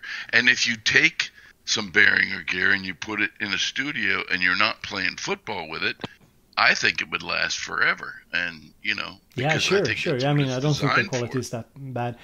I think it's just. I also think like, of course you have to count in like what does it cost, of course. So I think that's definitely something. But it is and it's- definitely a good gateway piece of gear for someone building a studio that Sure, doesn't definitely. have tens of thousands of Yeah, dollars and they want to get into something and they need like a mixer and they need it for under $200. So US. Simon is really funny. Simon has some strong opinions here. He says that he says that I get that it's not a bad thing to sell your company, like talking about Behringer buying up smaller companies, since capitalism, but they buy smaller companies and make them put out crap products. Well, Simon, the Midas stuff is pretty good. You can't really deny that the stuff that Midas has put out has been good, and the Model D clone seems pretty good, and the Neutron seems pretty good. I mean, can't really deny that. I mean, then there's the whole like. I think there's also like valid criticism of Behringer from like. I don't know. It's like. To me, and I might get shit for this, but to me, Behringer is like the McDonald's of synths at the moment. To me, it's, I don't know. And I'm worried that the sort of, I am honestly a little bit concerned. Like, okay, so we have a lot of people saying like, yeah, it's super nice that they put out like really cheap synths, but I'm always a little bit worried about the politics behind it. Like, what will happen? Because I see a lot of people like comparing, oh, Moog is so expensive and blah blah blah. And I still think there's like quality differences that are worth the difference in money, and so I'm wondering what will happen to the market. I'm sure it will do. These companies will do fine, but with all these like super inexpensive stuff coming out, I'm a little concerned about what will happen to the market, for sure.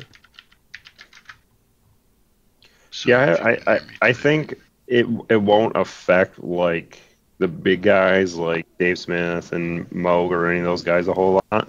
It might eat at their sales, say, maybe 5% or something like that. But I think people are still going to be like, well, if I'm going to get a Moog, I want a real Moog.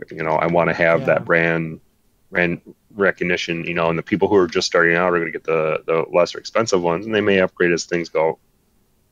Progress and things like that. Probably. I mean, it's not a major concern I have, but I think that sometimes when we look at it, it's like it becomes a little bit. Okay, so an analogy here or comparison. Do you have Uber in Detroit? Yeah, we have Uber and Lyft. Yeah, so Uber is a good example for what I think is like a naive perspective on things. I'm not sure about like how things are in America, but to a lot of people, Uber is like a good thing. It's something that people enjoy. Like, oh yeah, Uber is awesome. But when you look behind the scenes of how it works in a lot of countries, just because it's like cheaper or more accessible to you as a consumer, it's not necessarily good for the society. And I know that Uber has had a lot of problems, without going too deep into it, a lot of problems in different countries.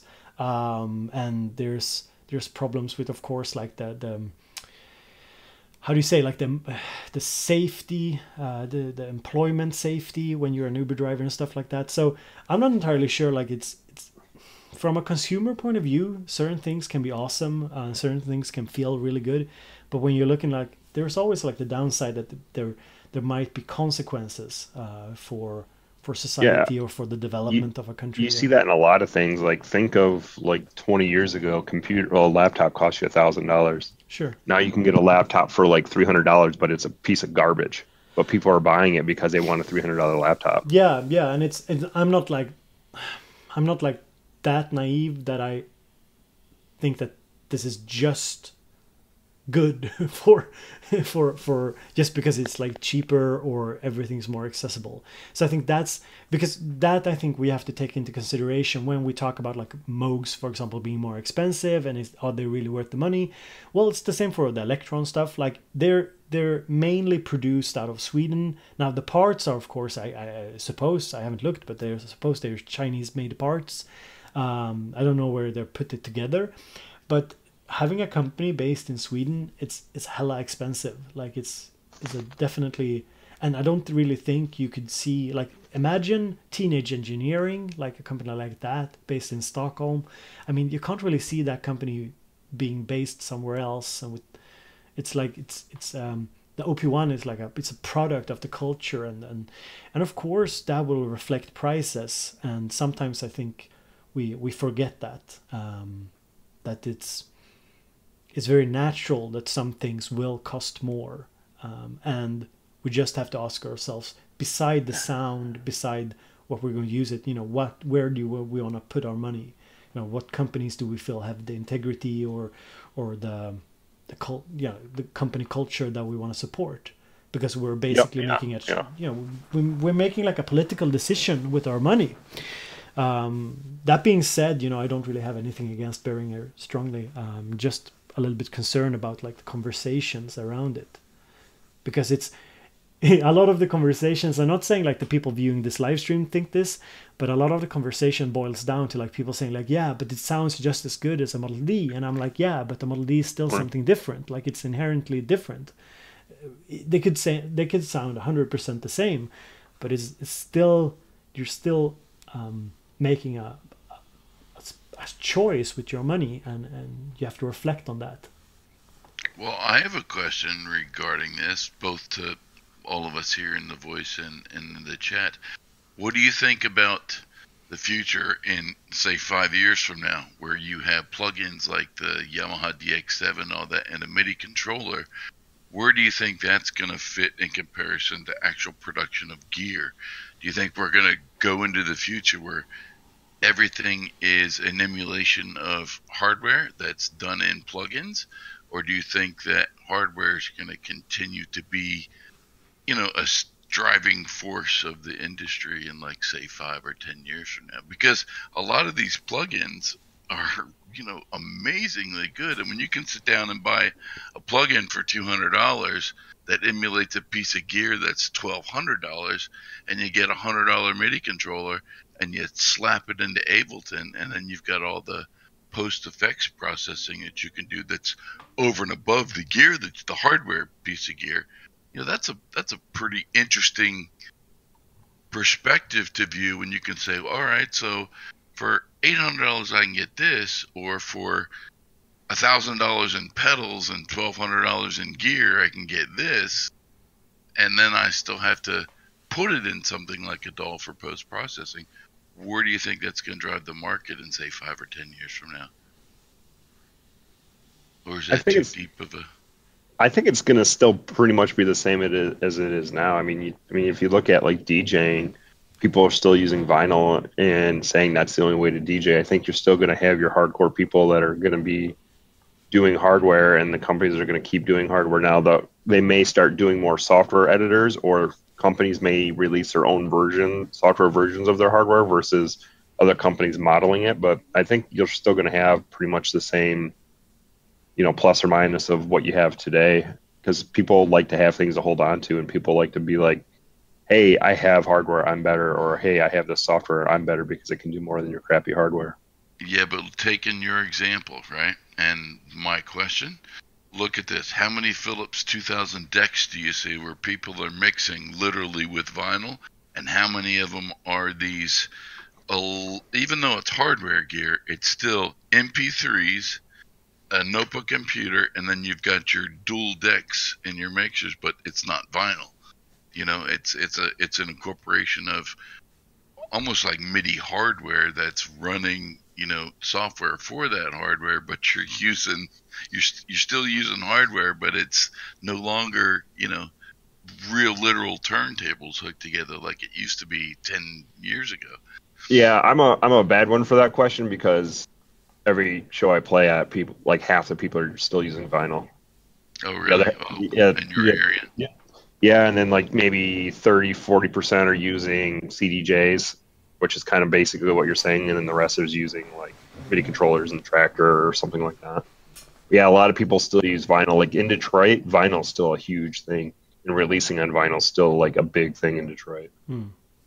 But our company's still pressing vinyl because that's a, you know, I mean, I think that's a dying industry. I would rather have 12 inches than I would buying an MP3, but with so much, or yeah, I mean, MP3, but it's such cheaper to produce the digital version as it is, you know, the vinyl version. Yeah, vinyl's definitely still pretty popular. I mean, Jack White opened up a pressing plant in Detroit. Oh well, there you go. Yeah, I think there will be definitely like markets for those kind of things, but I think that we'll be seeing a lot more hybrid stuff. Definitely stuff like the MPC Live, Machina, stuff like that, Ableton Push, where you have good hardware interfaces for your software. I think that's possibly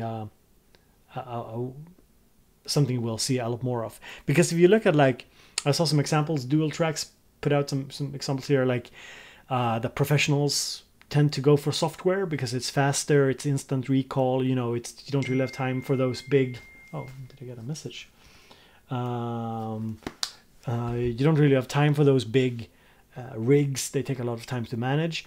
And I think, for example, I saw the guy who made Junkie XL. Yeah, he made the soundtrack for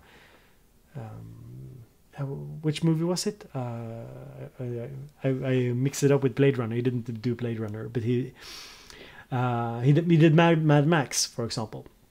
And I noticed that in one of his production studios, he has the Steinberg, the small like controllers for Cubase. And to be honest, those controllers are pretty, like, they're a little bit meh. I mean, they're pretty cheapo and stuff like that. So I think we'll be seeing even more and better controllers like that coming out. I think that's like a big thing that will bridge the hardware software thing even more, because I feel like with stuff like Machina Mark III and even Push, you know, these companies really showed, Native Instruments and Ableton really showed that that they're taking it seriously, they're improving on their products, and like the complete Mark II keyboard, the complete control, I mean, that's an amazing keyboard to be working from. So I think stuff like that will just get better and better, and I think that's like where the majority of people will be, because still, I mean, some will always, like keyboardists, touring keyboardists will get their hardware stuff and so on, but I think like for pure music production, I think definitely the hybrid stuff are going to be big. Now you see the Mark III and the Mark II, the keyboard. I think, see, like back 20, 30 years ago, the barrier to entry was very, very high. You know, keyboards, if you wanted a professional level keyboard, it was $3,500. You couldn't get into it, and now you can get into stuff like that, which makes people who don't have the knowledge or didn't go to school for music, it gives them a very low barrier to entry to literally become creative. And I think that's going to fuel, stuff like that's going to fuel future music producers and future musical artists, even people that want to write full entire songs, because now they don't have to go through the stuff that we had to go through 30 years ago, go to music school, you know, pick an instrument, do all that sort of stuff, and then get into the digital age. They're going to start off with that with not a lot of expense. not a lot of barrier to entry because it's easy to create stuff on that, and they will be able to come really creative and then use that as a launch point to grow musically. And you get a kid like Studio Geek. What's he, 12, 13 years old? Yeah. And he's already got bought. Well, probably his parents got it for him, but complete control. So this kid's 12. Imagine, and his stuff's pretty good it's good for his age, right? But imagine where he's going to be in 10 years if he keeps it up. I mean, because he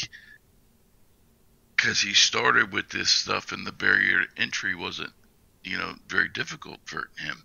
And I think stuff like that's going to be good for a lot of people, even people our age that want to get into music and say, well, I've always wanted to do this, but, so I was looking at the thing we were talking about, vinyl. And did you see some of these statistics that the chat put out? Like, I don't know, Bo, did you know that in Sweden, I can't remember who said it, but it's back in the chat. Apparently last year, vinyl production was up 400%. I could definitely imagine, because we have a ton of hipsters in Sweden. Oh, really? Yeah, I have a ton of friends with like huge vinyl collections and stuff, and it's I could definitely see, and also because like the I think there's like this CD is of course dying, like, and what's going to take its place, because I think there will always be like the demand for physical products, just like with books. Even if we have like the tablets, I don't foresee books becoming obsolete, because a physical book has a inherent value to a lot of people, and in the way a physical book feels to read is very different from a tablet. But so I think like vinyl is definitely like something that I think we'll see a continued rise in interest. I mean, my friend Accurate Beats, Andreas, he's making I actually supported him on Kickstarter for making his Beats vinyl that he's going to press. And I don't even have a vinyl player. I don't have one, but I wanted to support that, so I think we'll definitely see a continued rise. But those are two. Forgive me. It's my understanding that those are two very different things. Making a song or making music as opposed to making beats. I mean, when you look at making a beat, you're looking at making loops that are what, a minute, under a minute. He makes like full tracks. Okay. Yeah, and then you have full songs where you've got words and songs. No. It's instrumental. It's just instrumental beats, but he's really good. Definitely. And like Dual Track says, cassettes is also getting a little bit of a revival in certain circles. Now, I've said this before, and I'll go on tape saying it, like, cassettes, that's some hipster shit right there. Like, I'm not sure about that one. Vinyl, I can respect. Cassette, I have a harder time swallowing. I don't know, I just feel it's like, when I went to Stockholm, I saw some of the hipsters walking around with like old cassette decks and stuff, and I'm not sure about that. I have 3 cassette decks in my studio. Of course you do. Like I will eat my own words soon, because I'll probably, like, somebody will say like, yeah, I got this cassette deck. Do you wanna this cassette deck recorder? Do you wanna buy it? And I'll buy it, and I'll sit there and I'll post Instagram pictures of my cassette deck, and I'll eat my own words. I use it more as a studio tool than anything else. I mean, sure. There's a lot of tape plugins out there, but having a crappy low-end cassette deck to run audio onto for layering is just different than actually using the plugin. Like, there's just a different sound, but it's like that with any gear, Using gear, especially analog gear, no 2 analog pieces of gear are exactly the same, so you just get that certain coloring out of your own gear. That's why I use it. Yeah, sure. I mean, I totally get it. And like, I know Dual Tracks is a cassette guy, and I've seen some of his hipster posts. No, it's all love. He does some really cool stuff, but I totally get, like, it's also something very physical and personal to put out at cassette. Accurate Beats also does like beat cassettes. And I totally get the value in it, because it's also something that sets you apart. in the scene from just all this like like explosion of just MP3s and SoundCloud links, and this, you know, it's this almost like McDonald's like explosion of music where it's very hard to find stuff and relate to it. There's such an abundance of music online, but it's still so hard to find stuff that you can relate to. And I think it's sort of the way the communities have evolved around these platforms. There's just such an abundance. It's like, and this is psychologically really interesting as well, because there's a lot of research showing that when you increase choice, like the number of choices you can make, people become less likely to make a choice. So if you give people like a choice of 3 things, you know, they'll be able to make a choice. But if you have like the American style breakfast cereals, you know, 200 flavors, people just get stressed out of their mind. There's been actual research on the cereal thing, which is really, really funny. Because we get so stressed by all the choices. And I think that sort of goes into the music thing. Like, there's so much music being posted, so for anybody to take notice and not get stressed out, you know, it's hard on these forums where I'm a part, you know, the Facebook groups and stuff. Like, there's so many people posting.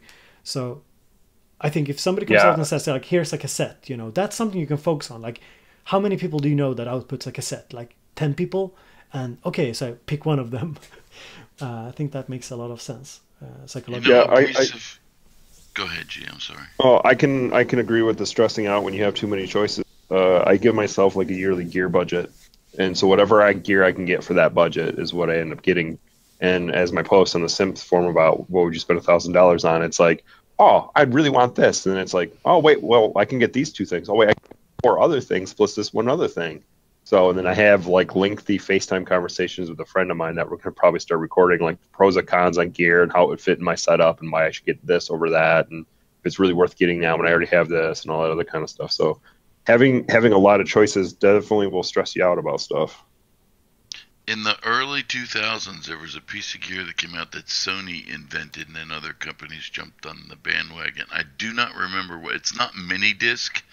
I can't remember what it was, but it was a mini disc. It was like a cartridge mini disc, and it was fantastic for recording on. It wouldn't skip, and it died after about 2 years. I think it lasted 2 or 3 years, and you can't get them anymore.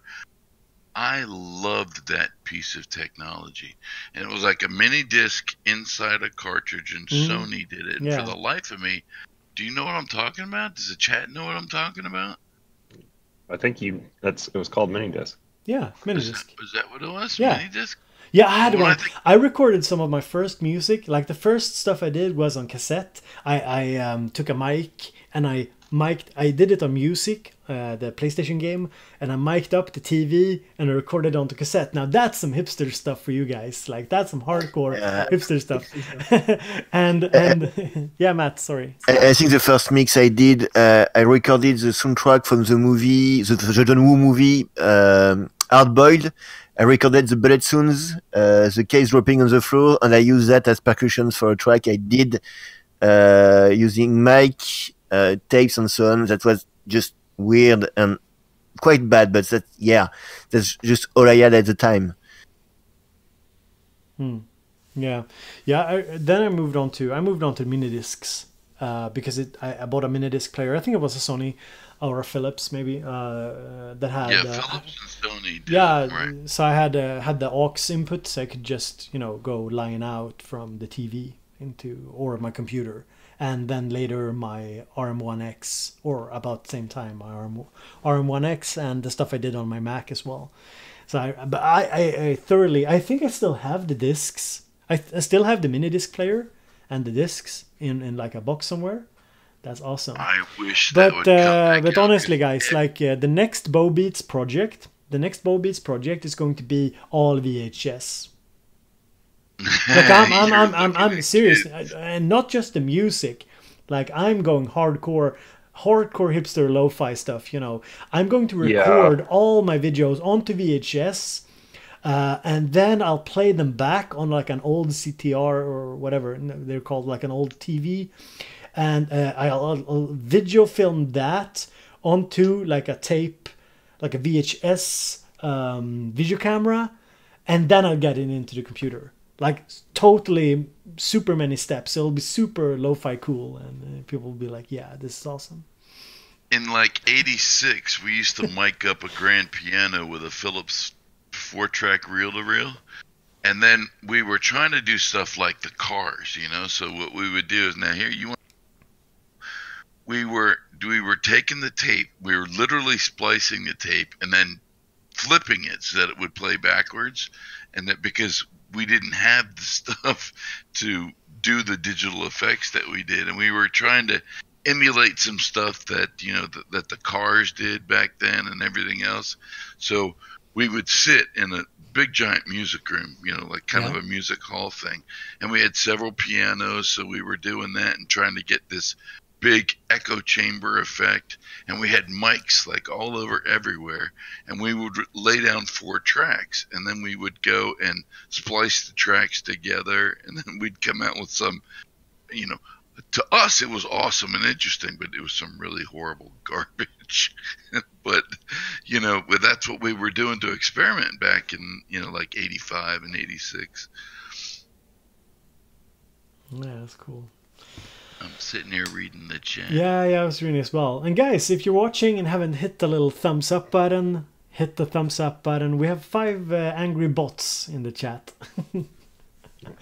I gotta get going back. Yeah, to work now, sure, so sure. And I'll catch you guys we're later. going to close up the live stream for now. So if anybody's wondering what's going on, you know, we had a little chat here with G and with JT from the simplesynth.com forum. It's the Patreon forum that I've launched, and you can become a member. Check the link in the description. So JT and Matt and G, thank you for indulging me and chatting about random stuff. Thanks for having me. Yeah, for having me. Awesome. So I'm just muting you guys, and yeah, there we go. So yeah. Yeah, and guys, join Simon the Magpie's Discord if you want more crazy, more, you know, higher level of crazy when it comes to the chat stuff, because if you've seen Simon's interactions here on my stream, that's like 10% of Simon. Like Simon can you know, go much further. But Simon, we're keeping it like this is a family friendly stream, Simon. So, you know, we're gonna keep it on the down low. We can do some how do you say, unfiltered stuff on your stream. I'll come on your show sometime, Simon, and just, you know, be totally unfiltered if you want me to talk about all the drugs and sex and ladies. No, I've done none of that. I'm a very I was actually straight edge for the longest of time. Or not really. I don't know if straight edge is I aspired to be anyway. Simon says, I'm a family friendly dude. yeah, exactly, Simon. Yeah, I understand. It's cool. Ganja says, we need a Bo Simon night on the town vlog. That's awesome. Yeah, good thing the children only understand Swedish. Yeah, when my daughter understands English, that'll be annoying. That'll be annoying. So, guys, this was a little afternoon live stream. Kind of went longer than I thought. If you want to go back and watch it, I'll post it for all the patrons over on patreon.com/bowbeats, as I usually do. I don't always post the live streams, the VODs on this page. Because it's not always something that everybody enjoys. Basically, the theme for today was that I played I think 4 tracks that I'm working on. Just wanted to show some of the new stuff that I'm working on, the ideas I have for like a concept album, something I want to do further down the line this year, like very, very psychedelic electronica stuff. Much more wild than the stuff I might have put out in some of my other videos. So basically the theme was, where's your music? And I wanted to showcase a bit of my music. So yeah, that's awesome. Oh yeah, and yeah, I can totally see I can totally see a vlog with Simon the Magpie being yeah, going to go a bit downhill, I think. So that's awesome. So guys, thank you for stopping by. If you enjoy the live streams, hit the like button. If you're new here, consider subscribing. And if you want to join us over on simplysynth.com, all you have to do is become a patron. So guys, I got some new videos coming up this week. Working on some new, some studio videos, some music videos, like music production stuff. Working on some stuff. I'm working on some ideas for the Digitone when it gets here, and also checking out the new pocket operators. That's something I want to do. And I got a couple of new modules that I will be showcasing like in a month or two on the channel as well. So that's coming up. So yeah, guys, have a super pleasant day, and thank you for being here. Awesome. Now I'm going to say goodbye. I'm bad at that.